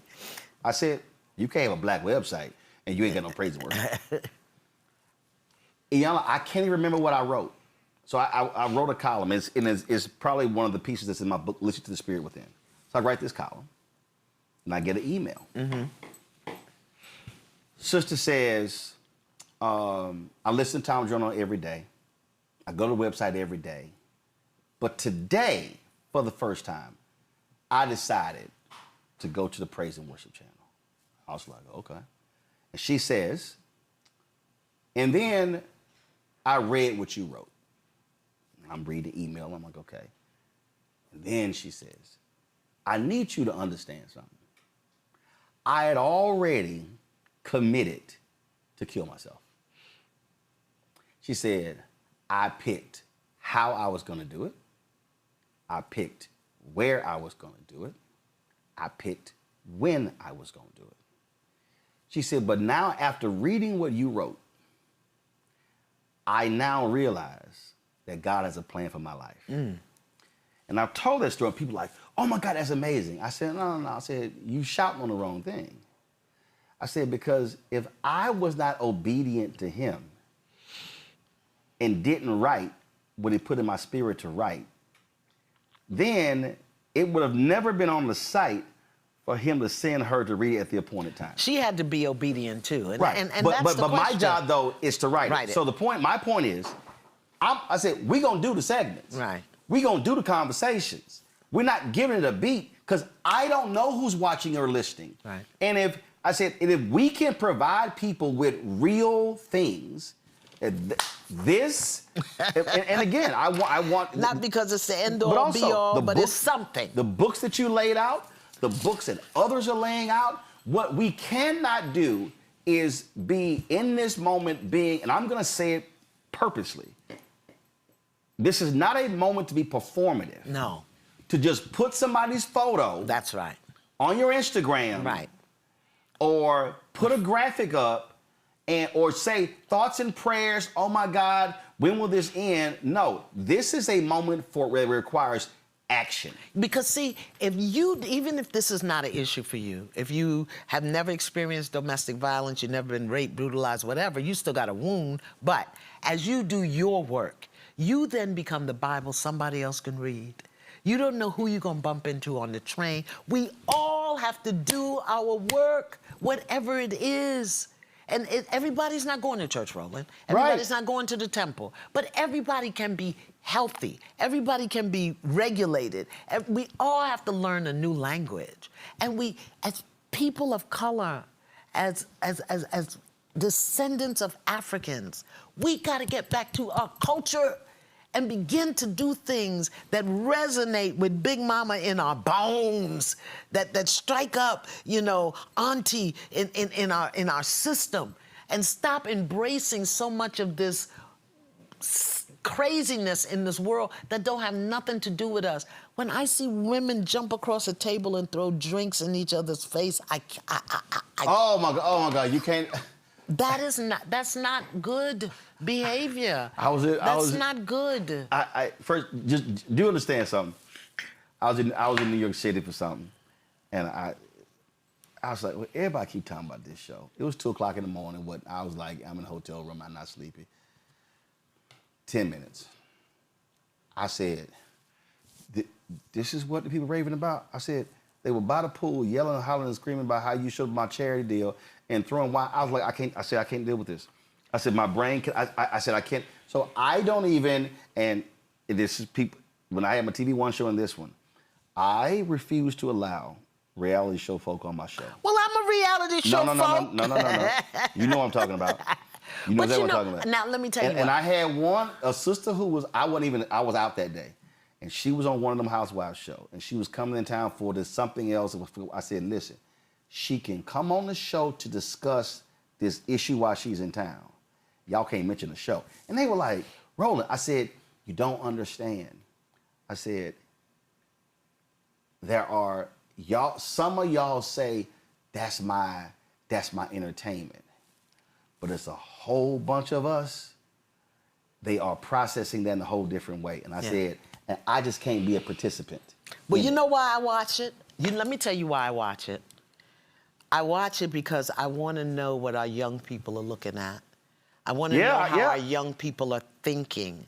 I want to know how our young people are processing, so that should they come to me, I can meet them where they are. I have to meet them where they are. I can't try to pull them up or pull them down. I have to meet them where they are. I don't, and then because I can do that and be present with them, and I have to say, so tell me what is the thinking behind throwing liquor in somebody's face? But I get it from them. I don't understand it. I get it from them. They come to me, I'm gonna send to you. I can't do it. Yeah, I told y'all we were gonna take your phone calls, and we want to set it up first. So put the number on the screen. First of all, I'm gonna show this. First of all, I'll pull it on. The number right there, y'all see 202-890-1199.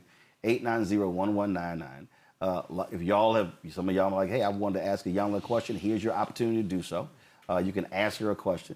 We will take your questions. Let me be real clear. No sermonettes, no speeches, no life stories. If y'all trying to pitch her a product, I'm gonna cut you off. I'm gonna let y'all know. So we're gonna have a question. And then she gonna answer your question, and then I'm going to the next person with a question, okay? So y'all know when I moderate events, that's why I hold the microphone. I don't hand it, because you're gonna never get it back. So we're trying to give us a call right now, 202-890-1199, 202-890-1199. The control room, put the name and the city the person in is in Group Me, so I can see who the first person is. While we're waiting for them to pull, give me, I got it. Say your name and the city you're from, so we can have that. Now, before they give me that, now put the Shreveport graphic up. We will be in Shreveport on Thursday, y'all. Dr. Kevin Washington has organized this. It is a Black Men's Mental Health Forum, Mount Canaan Baptist Church, 1666 Austin Street in Shreveport. Is addressing IPV, intimate partner violence, community gun violence, health and wellness, psycho-emotional integrity. Dr. Kevin Washington is a licensed African-centered psychologist, and so he is leading this. We will be broadcasting this on the Black Star Network, so I do the show from there on Thursday, and we'll be showing this as well, and he's doing 2 days worth of stuff. Beautiful. This is what we're doing on Thursday, and so we want y'all to check that out, and please do so. Joshua Dubois is having an event on Thursday as well. It's a Zoom call. I'll show that as well. He's calling a dad checking in with dads, and so we'll have that as well. All right, folks. Latasha, calling from Philadelphia. Latasha, what's your question for Iyanla Vanzant? You're on Roland Martin Unfiltered. This is what we're doing on Thursday. So Latasha, first of all, I need you to do this here. Turn your program down because you have a delay. So whatever you're listening to, turn it down. Turn it all the way down. Now ask your question. Thank you. I just wanted to say, next time maybe can you guys talk about what we'll be doing to further protect the children? I enjoyed tonight's program, and I noticed we talked about Black women and Black men, but I would hope going forward we can start prioritizing Black children. And that's it. Okay, thanks for your call. We got to take care of ourselves. We have to know that we're worthy enough. We can't give the children what we don't have. And thank you for your question, Latasha, And all of this is going to take time, you know. We have to get healthy before we can do anything for the children. Yeah, I mean, the reality is, if a woman is experiencing domestic violence, she wants to protect children. Yeah. That's naturally, she wants to protect those children. But to your point, if she's not there, you said it. I'm telling my 10-year-old son to call the police. Your that own is story. not his job. That was not his job. My job was to keep him away from a man who would treat his mother like that, and I failed. Right. So what? So our point, and she absolutely is right. And this, and I'm gonna say this again, and I'm keep saying this here. I want to keep, y'all. We don't have that. We don't give me the wide shot. We don't have that sign. That's not a phrase. You know, right? That's not only applying to when cops are killing black people. Right. I don't want another sister murdered. I don't want another child murdered. I don't want another child, another sister beaten, another child to be the byproduct of that. And I don't want the brother beaten and the brother killing. So if we want to talk about Black Lives Matter, we have to get men, women, and men, because the reality is those children have nowhere to go because they're following the leadership of one of those two. These, you know, the former lieutenant governor, both of his children in the house. That to me was clear hopelessness. And hear me, be on the lookout for it, beloveds. This is the rising dis-ease among black men is hopelessness. And understand that discussing that from that perspective or whatever perspective, it doesn't have to be either or. It has to be both and. Right. So it has to be men, women, and children. But we cannot ask ourselves to try to do something for the kids that we aren't even equipped to handle for ourselves. Absolutely. Karen from Los Angeles. Karen, what's your question for Iyanla Vanzant? Hi, Roland. Hi, Roland. Can you hear me? Yep, we got you. Yeah, so I totally get that. If we're not together, we can't offer anything to the children. But can we get out in our community, though, that if we're going to even begin to work with each other or whatever, we have to just, there has to be a line drawn. You cannot kill kids. I'm sorry. This But man we do. tried to kill But we one girl while he do. was But we sleeping. do. What are you saying we can't? We do. So We do what? Kill kids. We That's do. what I'm saying. Can we kind of get out in the community that we have to draw a line? Like, we cannot, that's not part of our culture, killing kids. This is something new. But beloved, We have to beloved, say beloved, that- do you understand that when people are not in their right mind, you cannot expect them to be in their right mind? Okay, so I see that as a kind of honestly, that may be true, Ms. Van Zandt, but that's not an excuse to me.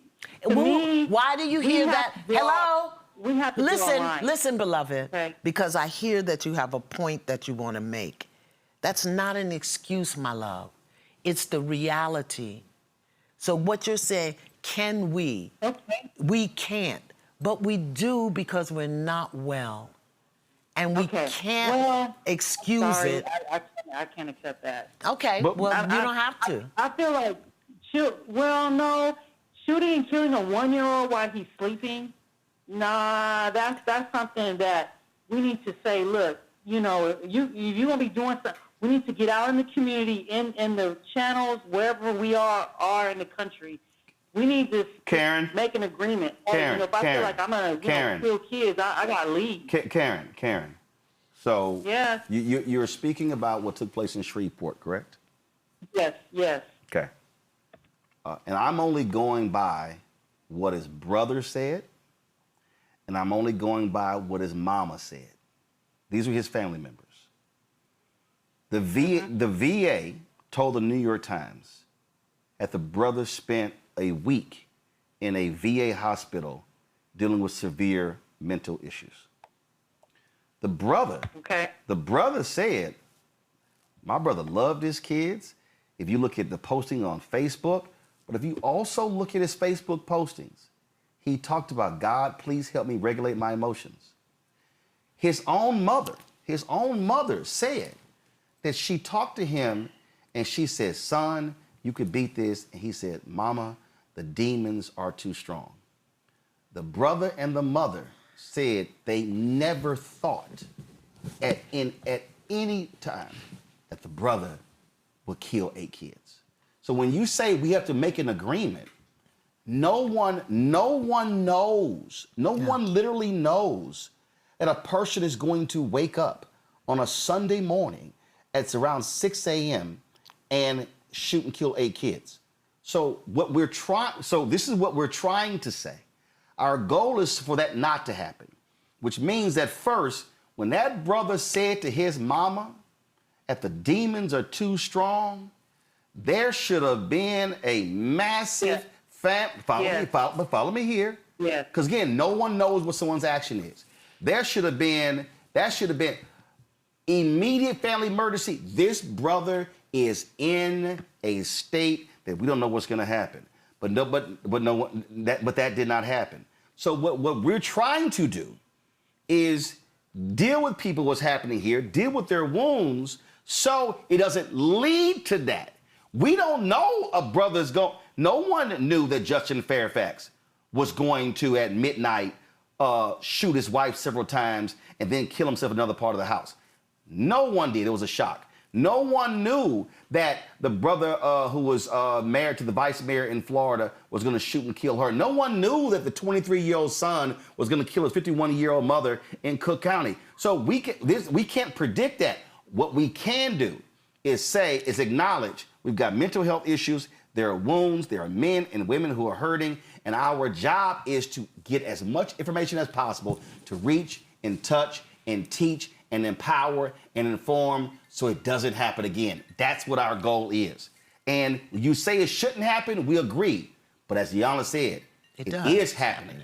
And we're trying to stop more of this from happening because it is very tragic. So let me ask you a question, Karen. Are you still there, my love? Yes. Okay. Yes, I'm What are still here. you feeling? What are you feeling? Well, I'm feeling anger, and I don't even have kids. Okay. So you're angry about what, my love? What are you angry about? I'm angry that we've got to this point where we're killing kids. To me, I think we're very selfish people. I'm just angry at us as a group. We don't think about the kids enough. We seem to be always thinking about ourselves. We don't think about the kids' well-being. I hear about all the sexual violence. I work in an after-school program, and it's just our girls are so depressed. They feel, rejected. And I just think we're not thinking about our kids enough, and I think it's our fault. We just, as an adult, as a black community, we're letting our kids down, and I'm just feeling angry. And like I said, I don't even have kids. I'm just sitting back watching this, and it just makes me angry. And we have a lot of excuses. That's number one. We have so much excuses. But yeah, we can, go get this expensive car. We can go buy all these expensive clothes or whatever. But we can't think about what's best for our kids. I'm tired of it. And we have so many excuses. And we watching our kids. Our girls are very depressed. They don't like themselves. They're all.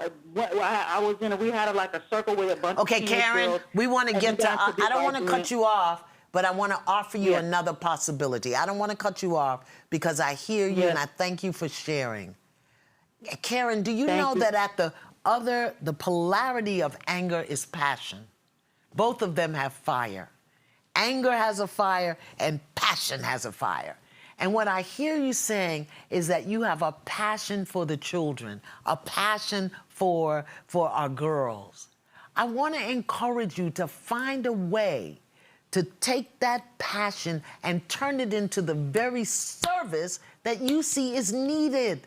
As opposed to sitting around in anger and judgment, how can you take that anger and push it all the way to the other end? Can you start a program for girls in the after school, in your basement, in your kitchen? Can you have them come over every other week? I already do work with the program. This is what I'm talking about. All right. So then the anger is purposeless. You just holding the anger because it's draining your passion. I just want to encourage you. There you go. Take that anger and push it into that passion and meet every day. And meet in the basement and meet on the corner. Absolutely. Cam, thanks for your phone call. Dr. King said that riots is the language of the unheard. And to your point, because that was somebody called a good friend of mine. He said, I need to talk about your boy, what he's doing. And he said, this is the difference. It was a sister who called him. He said, you're angry. You're upset. He said, Roland's angry and upset with what Justin did, but he's moving towards action to how can he help somebody else. Right. And that's what a lot of us right now are pissed, angry. And sisters are catching hell and they're dying. And it's like, got it. As Joe Madison, our late friend would say, what you gonna do What you about doing about it? He always say, how what you go- how many people have an issue with domestic violence but have signed up to be a safe house? You know what a safe house is? When a woman is being secreted away, she has to stop at houses along What the you gonna way. do? How many people have signed up with the domestic violence headquarters to be a safe house? If you moving a woman through my city, I can keep her 12 days, What you 10 gonna days, do? 3 days. Because Karen is a classic example of what we do and what we've done, that I just want to give us the opportunity to call, as powerful as we are, and speak anger and upset with no purposeful foundation. That's why I was trying to take that over Absolutely. there. Of course you feel it. Write that down. Put Right. that on your worksheet. Put that in your journal. Channel your anger. Right. Do something with Yep. it. And then take it and do something with it, because we don't care about, I care about the children. I care about men. I care about, I care about us as a people. You care. Absolutely. So again, that identity, so people will hear what she's saying. We don't. And because she's putting it on them as an identity, discard her message, which is, beloveds, we need to be more mindful of the children. There you go. Miss Adams from Michigan. Miss Adams, you're on Roland Martin Unfiltered. What's your question for Iyanla? Yes, hi. I wanted to find out, in encapsulating all of those things, the collaboration of all the white papers, the journals, the history books, and all of the ancestral knowledge, that advocacy is definitely important.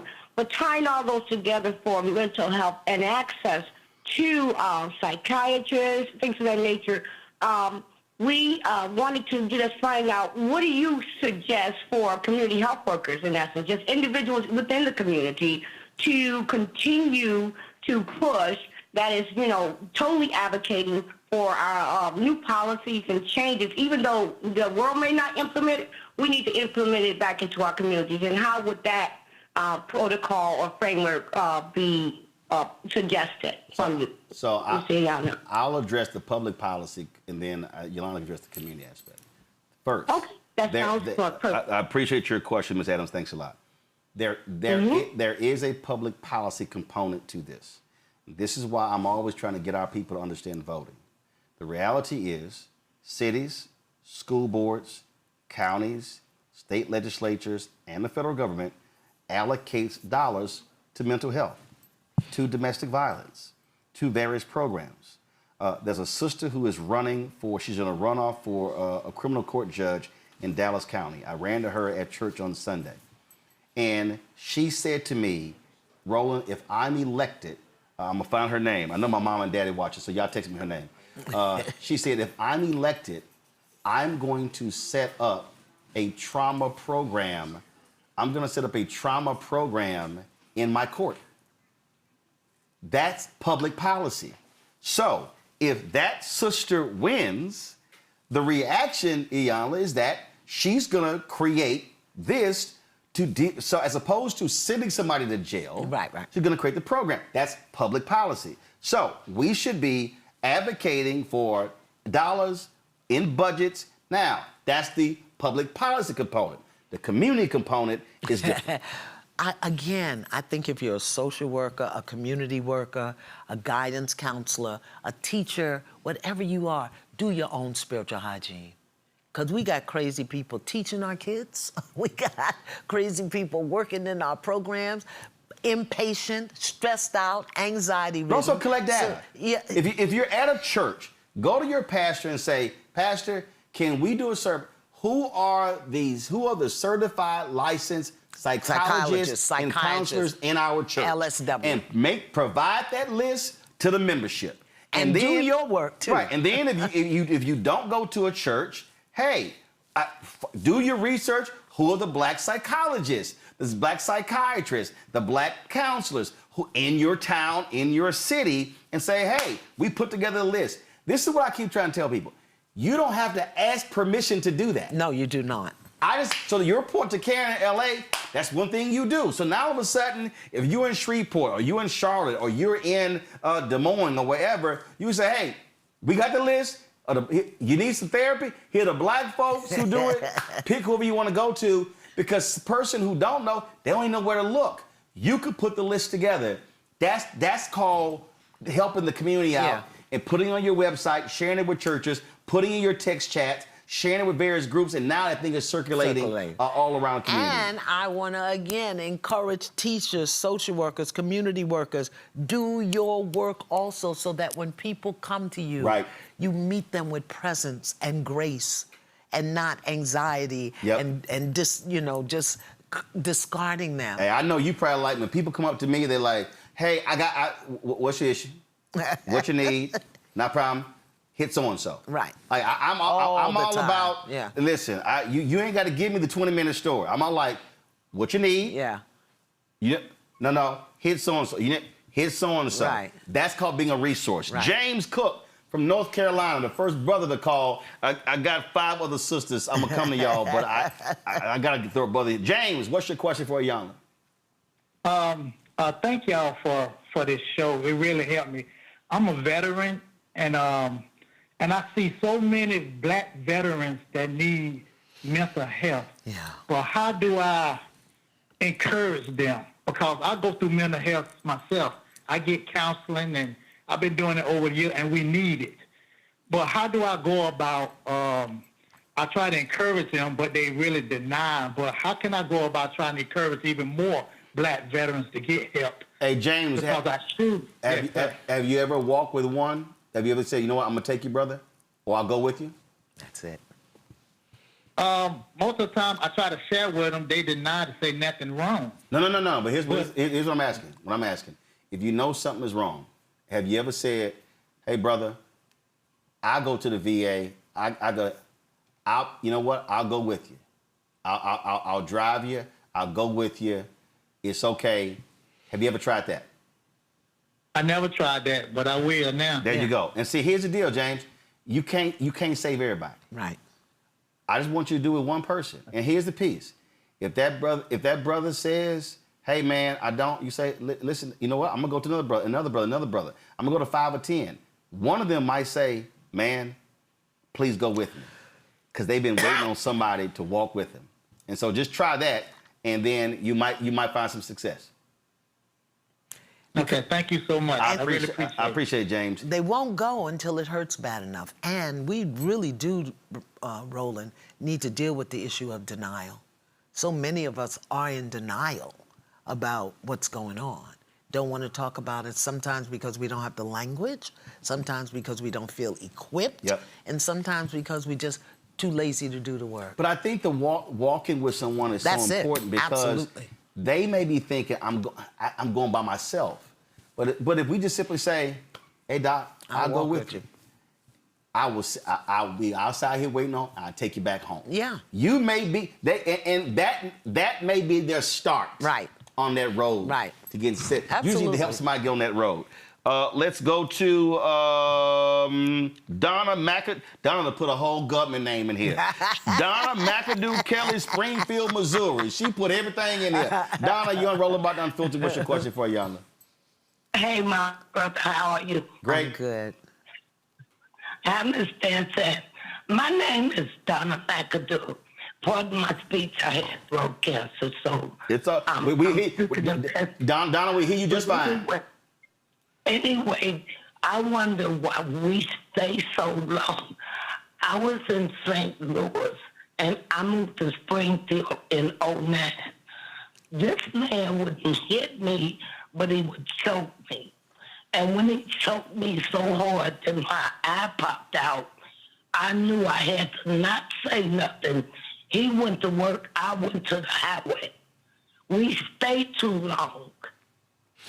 Donald, thanks for your call. You actually addressed it. You said You will not leave until it hurts bad enough. For her, it was a popped out eye. For me, and when I try to talk to these young ladies, they give excuses.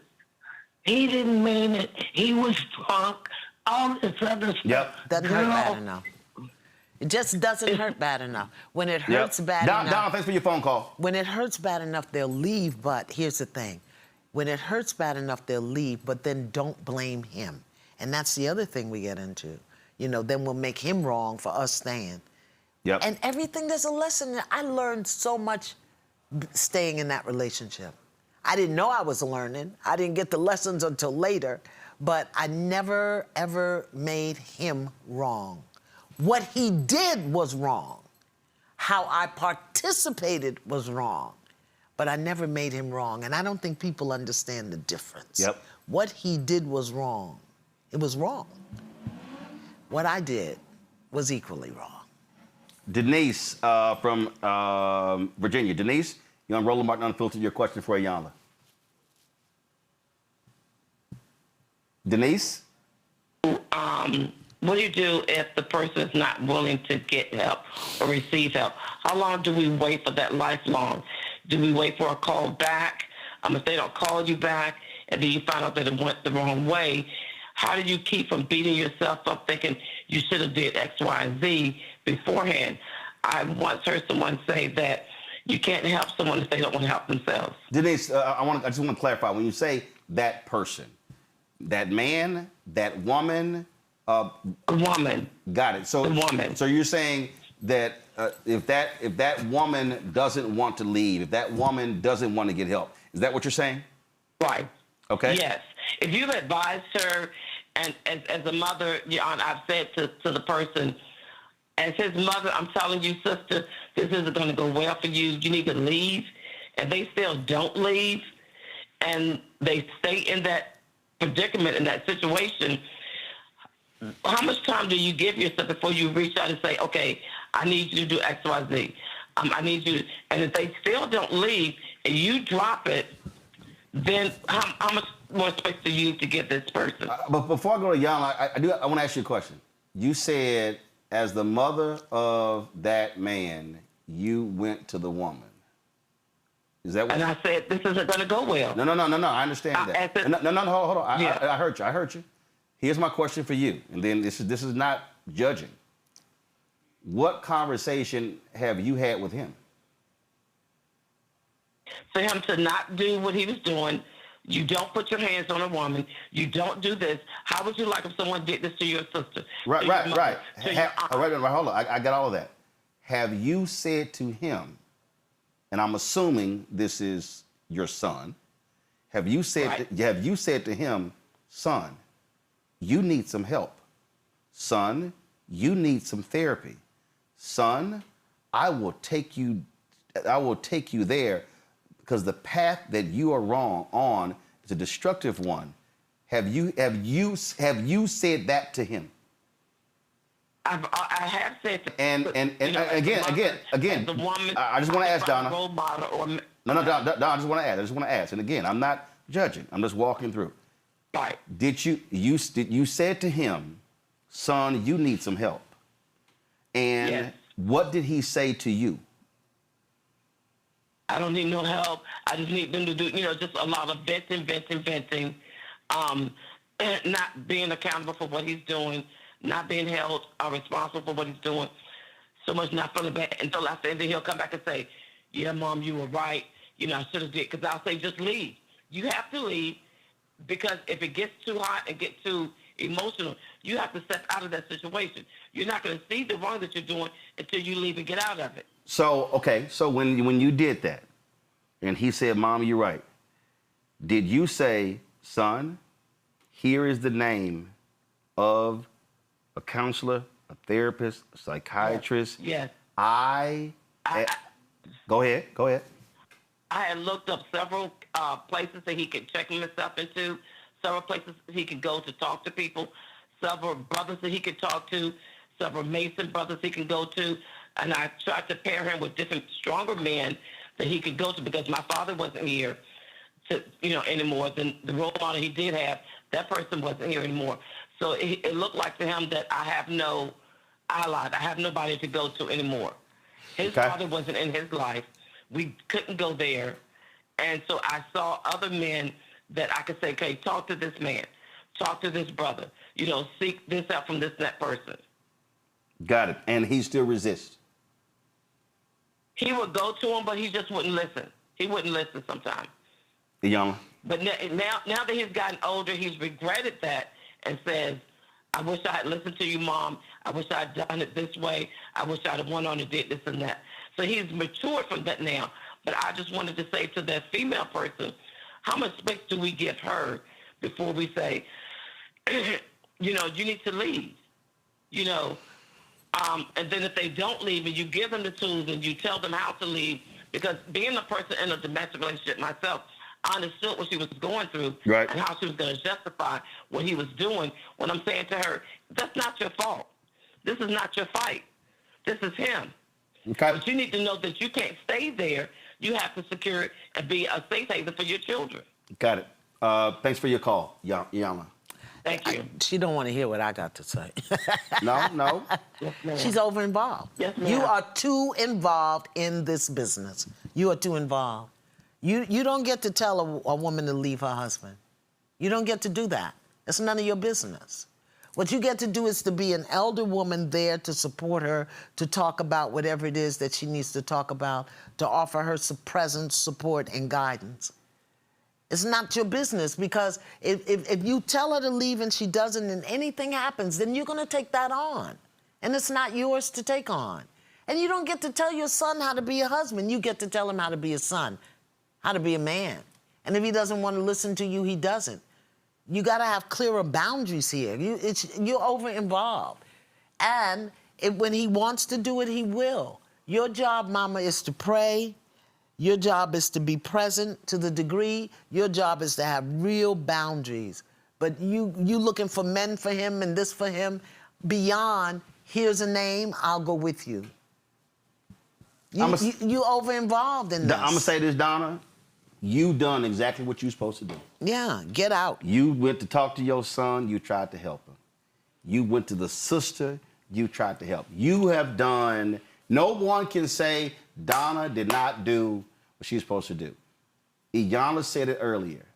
A person does not leave until they have decided that the pain is no longer bearable. Do they have children? She's gone. She's already gone. But she can be grandma. Just be grandma. Yeah. Just be grandma. I don't want Donna to beat herself up. Yeah. And I'm sorry, Denise. And I heard all her pain, and I heard it. But the reality is, we've all been there. Yeah. If you can't make a grown person do it, all you can do is give them as many options as possible, and then it's. But remember earlier I said, be a soft place for her to fall. Mm-hmm. But don't just come to complain. What is your choice? What do you, okay, so you can come, you and the kids can come, we can go shopping, we can bake cake, cookies, whatever. We can't talk about your marriage, because it's clear to me you're not ready to do anything about it right now. There you go. Is it G from Lawton, Oklahoma? They're still there? Sir. Yes, sir. What's your question? My question is in reference to the church. How can we get the church more involved? Because I'm listening to all of the other callers calling in to know I'm not a minister, but I'm thinking some of these things that they're going through goes back to the church. The church needs to get more involved in what's going on now. So, G, let me ask you a question. Do you belong to a church? Sir. Do you belong to a church in Lawton, Oklahoma? No, I don't. Okay, so let's start right there. So now hold up, G. Now, G, hold up. See, G, you called in, and see, we're gonna have to go there. Now, and so again, see, I guess some of y'all thought only Iyanla was gonna ask the questions. No, G, you are asking the church to get involved. And you ain't involved. The church is comprised of people. The church is not a pastor. So how can you, being a non-church person, ask the church to get involved when the church needs people who care about the issue to get involved. So you clearly, by calling in, you're concerned about this issue. Why is it that you have not joined a church in Lawton, Oklahoma that may very well have a strong domestic violence or anti-domestic violence ministry or a strong men's ministry? Well, I'm gonna keep it real, Ro. I'm still shopping around. Number one. Now hold on, G. How long you been in Lawton, Oklahoma? I moved back about 5 years ago. Now I'm not from here. I'm originally from Los Angeles. G, I got that. So G, you've been shopping for 5 years. 5 years. G, it didn't take you 5 years. I do listen to Jamal Bryant. Okay? No. Listen. Listening online is one thing, but being involved in the ministry is another. Here's all I know. Here's all I'm saying, G. It didn't take you 5 years to find a place to live. It didn't take you 5 years to find a job. It probably didn't take you 5 years to find a woman or a man. I don't know your situation. I'm just putting. No. G, I never assume. G, I never assume. My point is this here, G. Roll your roll. G, I got you. 100%. I got you, G. Here's my whole point. Roll your roll. G, I got you. G, I got you. My point is this here, G. If you want the church to be involved, you're going to have to be involved in the church. I know, brother. I know. Thank you. All right, G. Find a church soon, G. Like, give yourself a time limit. All right, G. Hey, Ro. Yeah. Ro. We got you and I have a common denominator, brother. All right, G. I appreciate it, my brother. G, hello, G. I gotta go. Both my grandparents are from Opelousas. Okay, gotcha. My grandparents are from Opelousas, Louisiana. Iyanla, the reason I press G on that is because we keep saying community got to do something, church got to do something, people got to do something, but those institutions are made up of people. But did G download his worksheet? Is G doing his work? Because see, when people aren't doing their work, they make up what work other people got to do. Hey, so dudes, Keenan and Wesley, I need y'all to, so the links that of Iyanla's worksheets, put those on blackstarnetwork.com so people can just go right there and download it. So y'all let me know when it's live on the website. See, because he's not doing his work. See? When you're not doing your work, you make up the work other people have to do. Yeah, you can't keep saying we need this and you ain't doing nothing with them. Let's see here. Is it Denicia from Long Island, New York? Is it Denicia? She's still there? Hi, yes. Denicia, hi. You're on Roland Hello. Unfiltered. What's your question for Iyanla? Okay, first I just want to thank both of you for creating a space and time to have such an important conversation. So I'm going to sort of deviate slightly, but I believe is relevant. So it sounds like what is at the cornerstone of what we're trying to achieve is collective purpose, collective impact, and collective hope. And I believe to achieve this, we have to surrender the pressure that we put on one another to be Christians, especially because Christianity for so many of us is triggering. And with this generation, less of our kids in the African American community are identifying with Christianity. And so I understand that many of our organizations, whether you're talking about D9 organizations, NAACP, it's rooted in European Christianity or the religion of our oppressor. So my question is, how can we promote better respect in our community for our brothers and sisters who are not Christian, but are equally committed to the strength and the health of our community? I didn't know we were talking about Christianity. I thought we were talking about spiritual hygiene. Do your work. Spiritual hygiene. Do your work. And understand culture. You know, culture will, who you are as a person, as an individual, where you come from, what is your cultural roots, your cultural language, will take you where you need to go. This really isn't about Christianity. Those who walk that path, walk that path. Those who walk other paths will walk other paths. But if you don't do your individual work to clean your mind, clear your heart, align your body, embrace spiritual truth and law, it doesn't matter what the oppressor does to you, you're going to do it to yourself. You know, I remember Dick Gregory, Barbara Dick Gregory, one time said, you know, we talk about what the white man do and what the white man do, and the white man ain't putting them spare ribs in your mouth, and you got high blood pressure.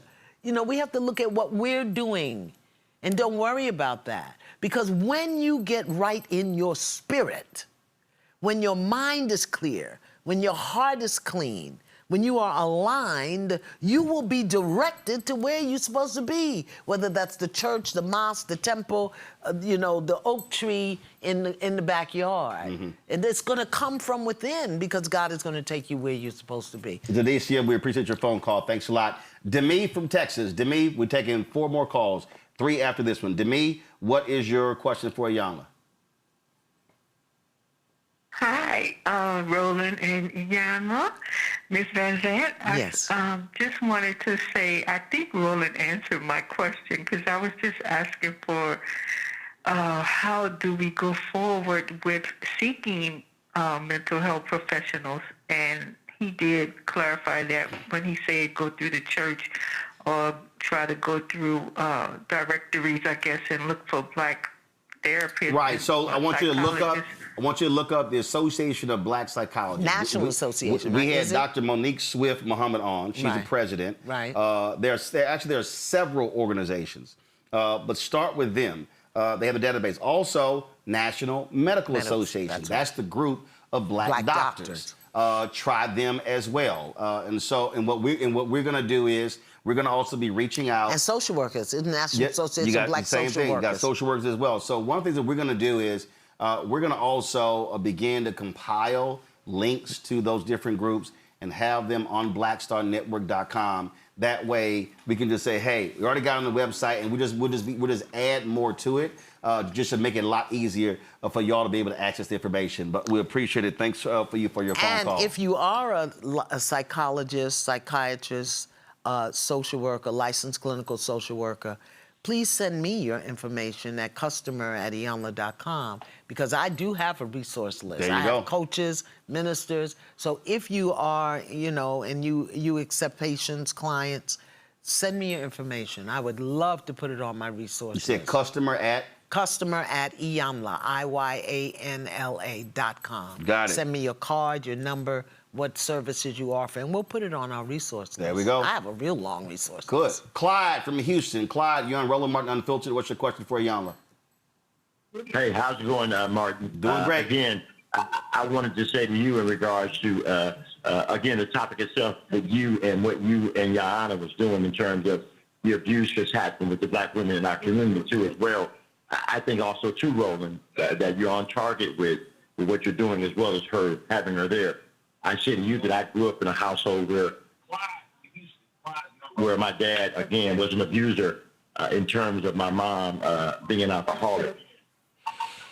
But I say to you that it's important that the topic that you have, so much of what you're saying, I wasn't taught about how to handle and deal with my wife or my woman leaving the house. I became what my daddy was leaving the house too. We become what we come from in terms of our behavior. Yeah. I say to you is that, you know, it's widespread with us as black men not being taught about how we should handle our women because, you know, we become what we've been exposed to. Clyde, Clyde, how did you What's his wound? Ask him what his wound Yeah, is. What's your wound, Clyde? What's your personal wound that you are still working to heal? What's your wound? Not so much of that is I'm calling to support you and what you're doing in terms of my support, experiencing that growing up. You know, so as what's a your black wound, young Clyde? man and becoming a man. So is that your wound? Seeing your father physically assault your mother? Exactly. Exactly. I agree. Exactly. And here's my question. Here's my question for you. How did you arrive? How did you heal? How did you say, I'm not going to do that? Or did you do that and you had to get counseling? Seeing the pain from my mom and what she went through in terms as a young man, looking at her in terms as a woman and what she's been through. So that, yeah, exactly, I did. I seen her do that. I seen him do that as well. Okay. Got it. Clyde, thanks for your phone call. I appreciate it. I appreciate it, Clyde. Thanks a lot. We're going to stay in the Houston area. Deborah from Channelview, Texas. Deborah, you're on Roland Martin Unfiltered. What's your question for Iyanla? Thank you. Thank you so much for taking my call. I appreciate this. Roland, you are, Iyanla is doing such a great job. We really, really need this. What I want to say is that a lot of black mothers are raising sons. And it's really emotional for me because we do the best that we can. We really, really do. I have 4 sons. Thank God I wasn't a single parent, but I have 4, and I have some wonderful sons. I'm a mom, and I have wonderful sons. And at an early age, my husband and I taught all of our boys about domestic violence and not to hit. They learned that starting at 5 years old. So we always talked about that in my family. And I just want to know, how did you start the conversation? Because it's not an easy conversation to start. And as a parent, we know our kids, and we can read our kids, and we know when something is wrong. So you want to step in as early as you can. So how do you just start that conversation in a family that don't even want to hear it? It's a couple of things. I want to give a big up and a shout out to black women who are raising sons, and to implore you to do your work, because all men marry their mothers. If you're angry, wounded, broken, whatever it is, he's going to look for that in a woman, either to fix it or to engage it.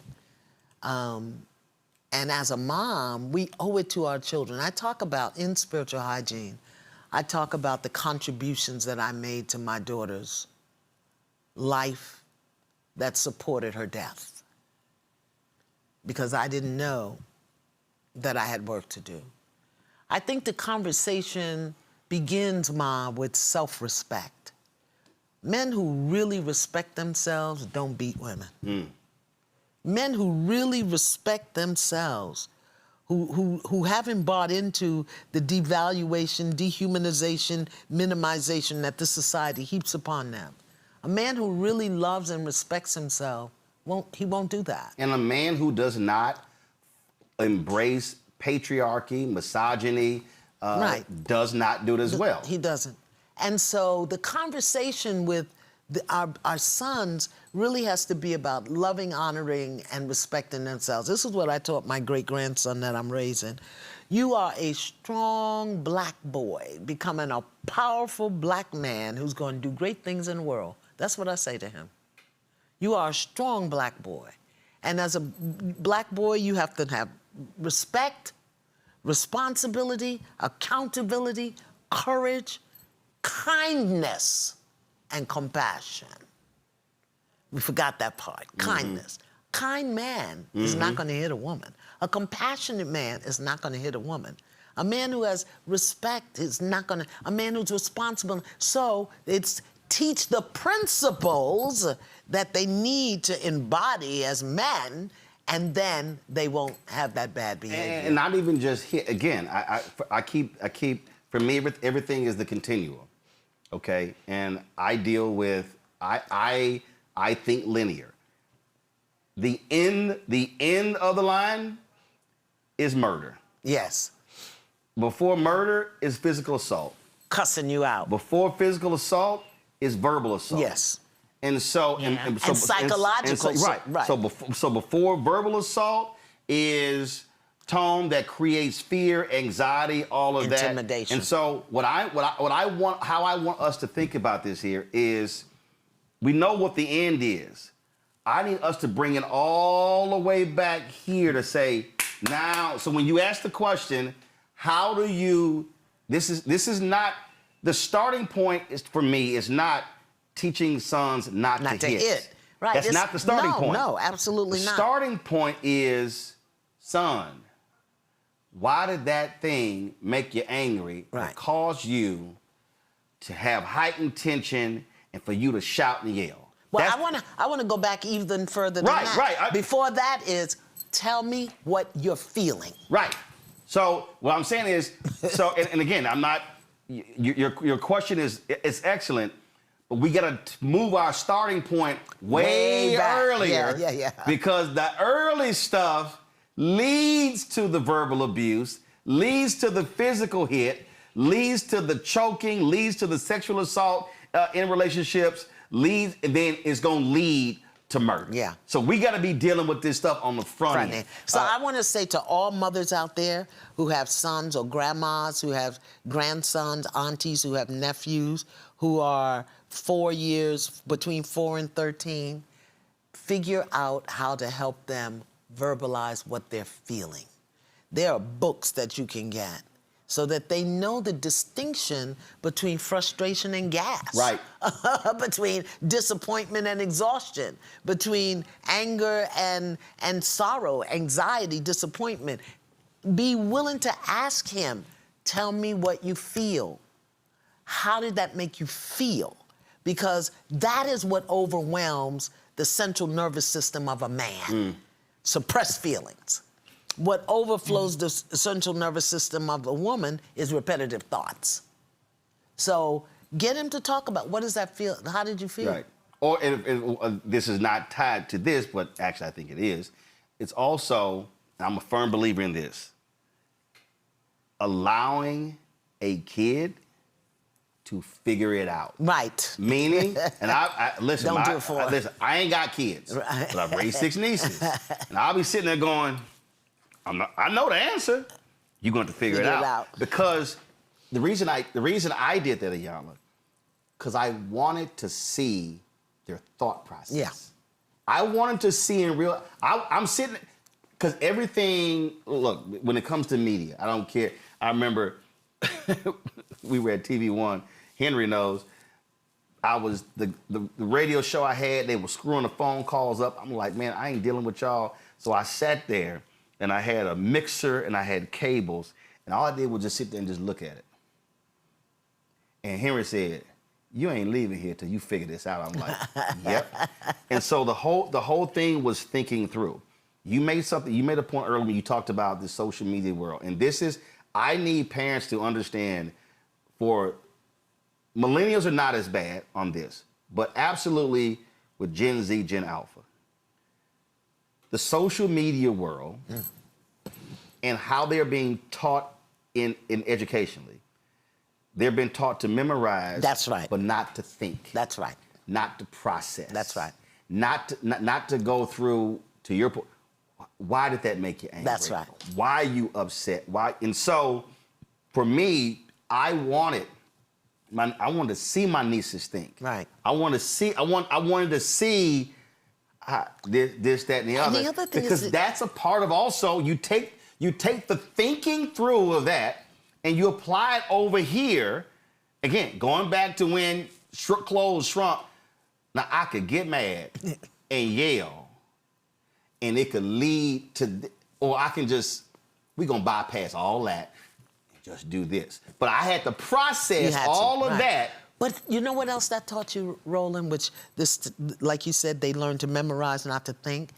Thinking through it, working it out teaches patience. Yes. It teaches creativity. It actually calms you down. Imagination. It calms you down. So it gets you a whole lot of things. You forgot why you were mad. And as I said earlier, Black women, we love deeply, we love loyally, and we love sacrificially. But in that process, we overgive, we overextend, we over-involve. The mama telling her grown son with a wife what not to do. Oh, you want to do that and end up in jail?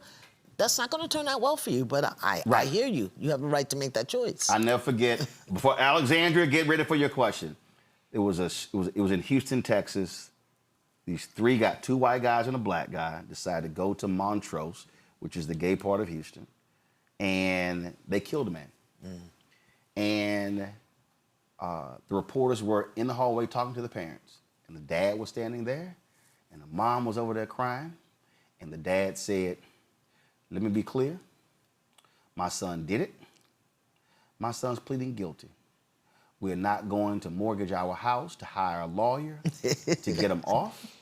He has to accept the consequences." He said, "I hate that my wife is having to sit here and deal with this pain." Yeah. He said, "But the reality is my son made a decision, and he's going to have to accept the consequences of his decision. Wow. It was, now, my dad watched 5 hours of news a day. I mean, I will never forget that story, because this black daddy, it wasn't this whole, oh no, my baby, not my baby. He said, no, we are not about to sit here and ruin our lives trying to get him off. He said he did it.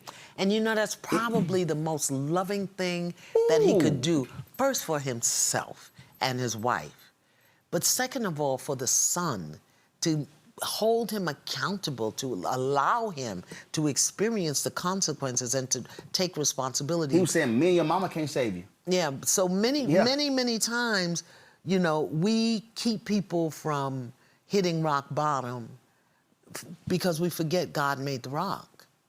And we also don't want to see them what we consider suffering, not knowing whether or not in that consequence, in that choice, is the ultimate lesson they have to learn. To that mama, her son may have to go to jail. Yeah. He keeps beating his, if she gets enough is enough, if she filed charges, and if she could say, son, I told you we were gonna be here. Yeah. But you didn't listen. Right. I gave you everything, I did the resources, but you didn't listen. And people are going to have to go through a criminal justice system.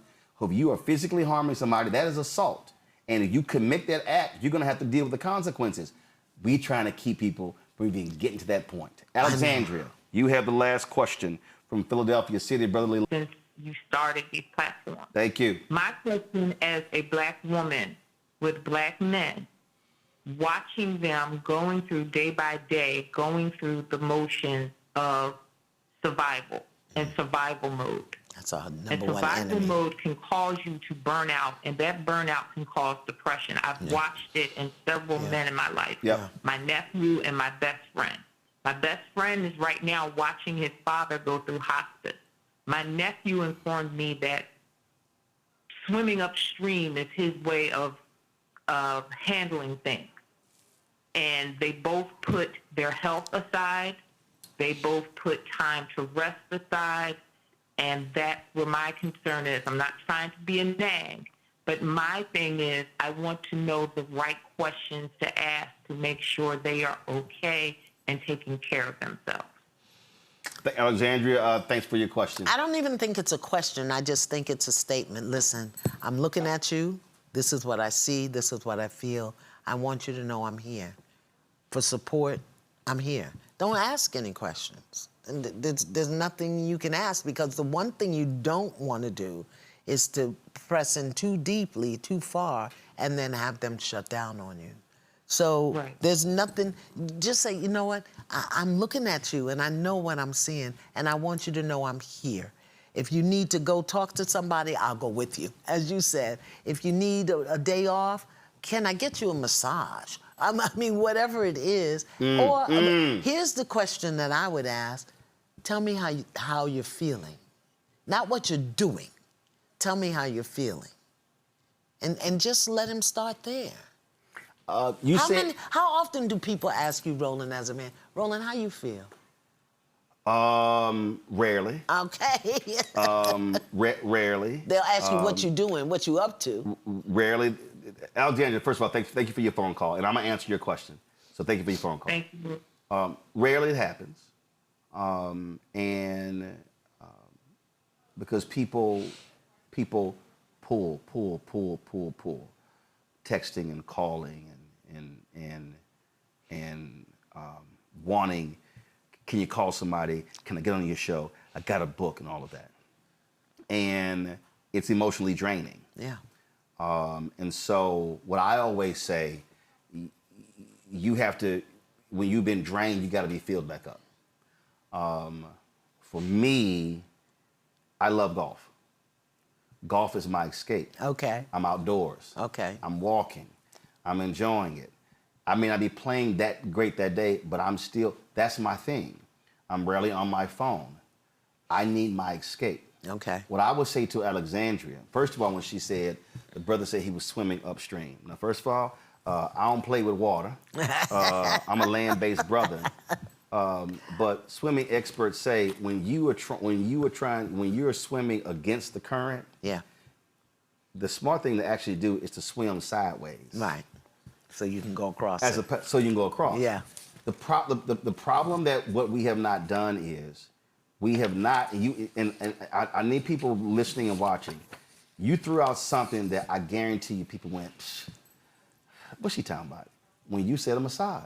Yeah. I need people to understand, rarely, if ever, are men gifted massages. Really? Oh. I do all the time. No, you ain't never. I play in all this golf. Massage is in all these golf tournaments I play in. Massage is never one of the on the silent list. Never. But when you said it, here's what immediately jumped out. To that brother who's going through stuff, there's no place to release tension. Yeah. There's no place. He ain't never. He may have a massage. Oh my God, this is what it's like. Men don't get massages like that. What we have to do is we have to figure out. I'm gonna go back. Release valves. Yeah. What is your release That's right. valve? What is the thing that you have in your life that releases pressure? That's right, because pressure will build up and explode. Is it playing pool? Is it like what is it? What healthy? Yes, no, absolutely. Oh, no, Like, see, look, I don't drink, I don't smoke, I don't do an energy drink or coffee. So the thing then becomes, what is your healthy release valve? Okay. But you got to have it. Yeah. Because the problem is, so when I see a lot of cats, they don't. They around the family. It's all man. It's work. No. You got. I don't care if it means go take a walk. Yeah. Got a release valve. And so that's what I would say. My advice to Alexandria would be, as she's talking to those men, saying, I know you feel hopeless, but the reality is, anything could turn around at any given moment. Any moment could be the moment. But if this is not well, that ain't well, yeah. When the moment comes, you ain't gonna be ready because you won't be able to notice it. Yeah. And so recommending to them those release valves, saying if that's her son or nephew and is this stress, bring the kids over. Right. Y'all go out and I got it. Folk gotta have those. That is pressure building. That's right. It's building up. The sister who called saying sounds like excuses. Y'all, and I a bunch of y'all on social media trying to tell me the same thing. I'm trying to tell y'all, we gotta stop using phrases like, that's an excuse. No, nobody wakes up ready to beat somebody. Stuff leads to that. What we are trying to do is confront the stuff. Yeah. And deal with the stuff.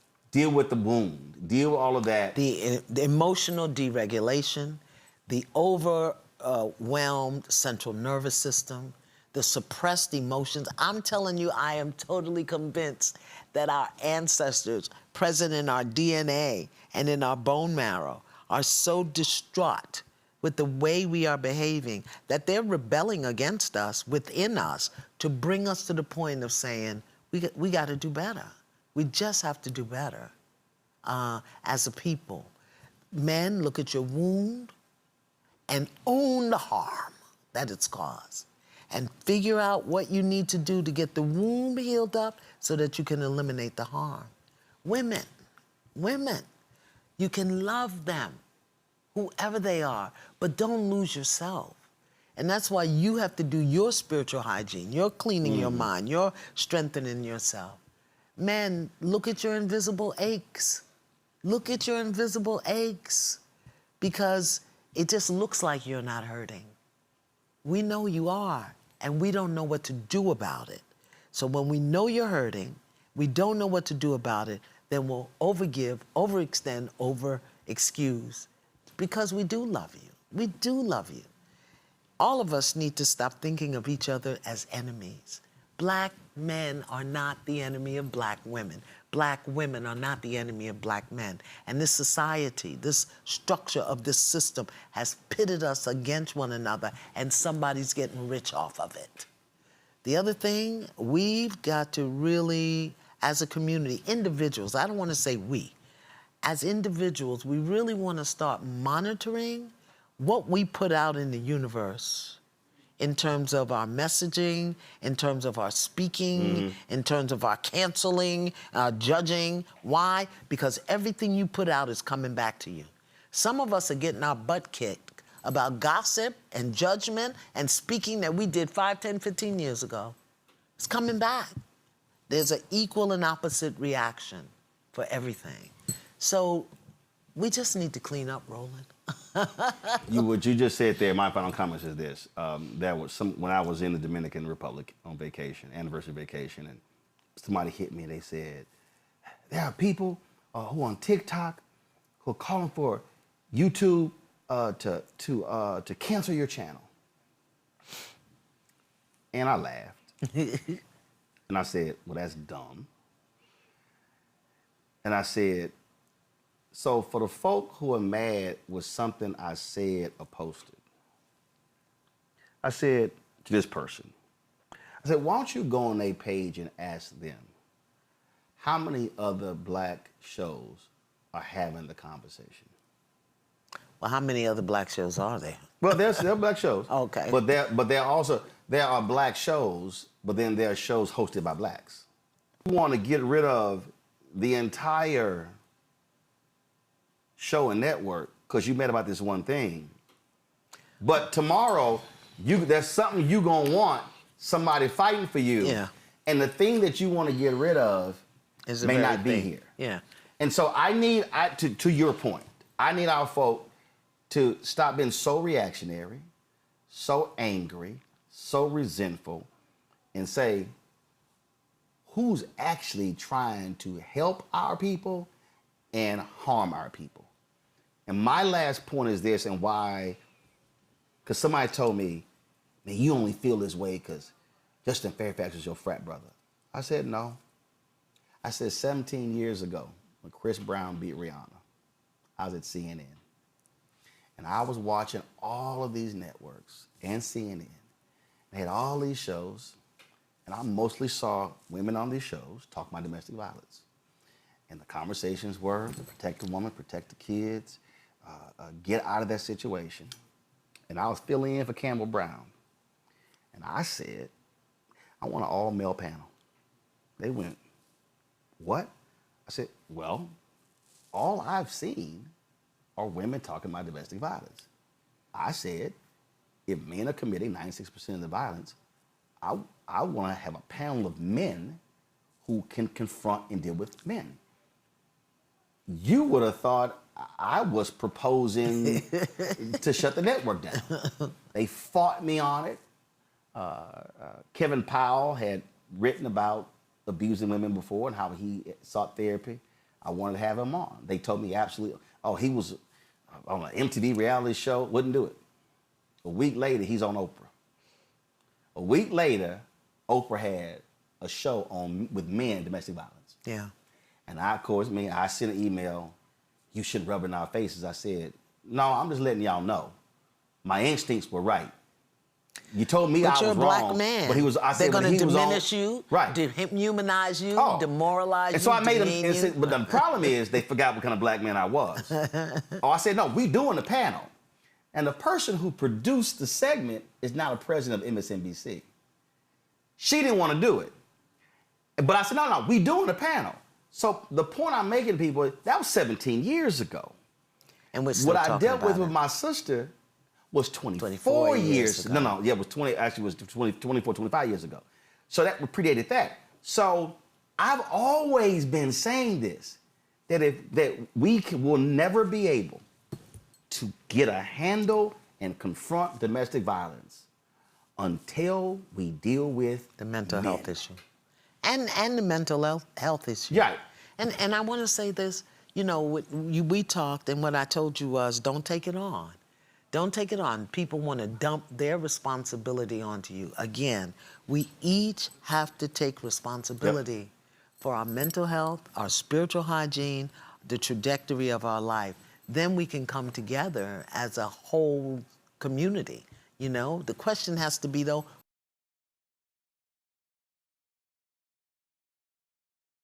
ability, or what do you bring into the table? So I want to thank you for continuing to have the conversation. I hope people will do their work. Go get your worksheet. Take a look at The Invisible Ache for Men, or The Spirit of a Man for women. Take a look at Spiritual Hygiene. So, so first of all, name the 3 books again. So Keenan, so do this here. Grab the links and put it on the same thing. So your worksheet is already up on the website. It's up on the Y'all website. go to Black and Star that's Net. your personal work. Go to blackstarnetwork.com. Y'all pull it up. No, not that. The website. The website. The website. Thank you. So y'all, this right here, what you're seeing, Spiritual Hygiene for Black Men and Women, that is up right now on blackstarnetwork.com. You can download the worksheet. And it's fillable. You don't even have to print it. You can do the work now. You ain't got to wait till tomorrow. Y'all can start tonight. Keenan is going to add those books Iyanla mentioned. The book you mentioned about the brothers, I actually have that book at home. Actually, I have all 3 of those books at home. So The Invisible Ache, Courtney B. Vance. Huh? I don't have that one. Okay. No, Spirit of a Man. The 3 you mentioned, I have those. And I'm from here. But my whole point is, so we're going to add those links as well. Folks, tomorrow, so Thursday, give me the Shreveport graphic. We're going to be in Shreveport on Thursday with Dr. Kevin Washington at Mount Canaan Baptist Church, 5 to 7 local time, 6 to 8 p.m. Eastern. So we're going to be there.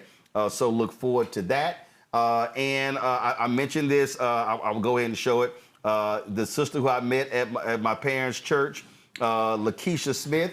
Y'all pull the graphic. She's running.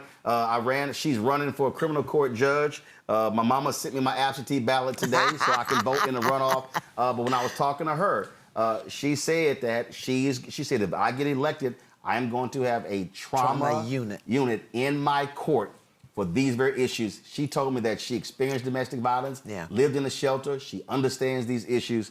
And so this, when I talk about voting, that's the kind of folk you want to put in office. And that's a judge. And she saw the judge that we had on last week talking about the role they play. And so folks, we have all of that. Y'all saw all the links. You saw all the conversations we had.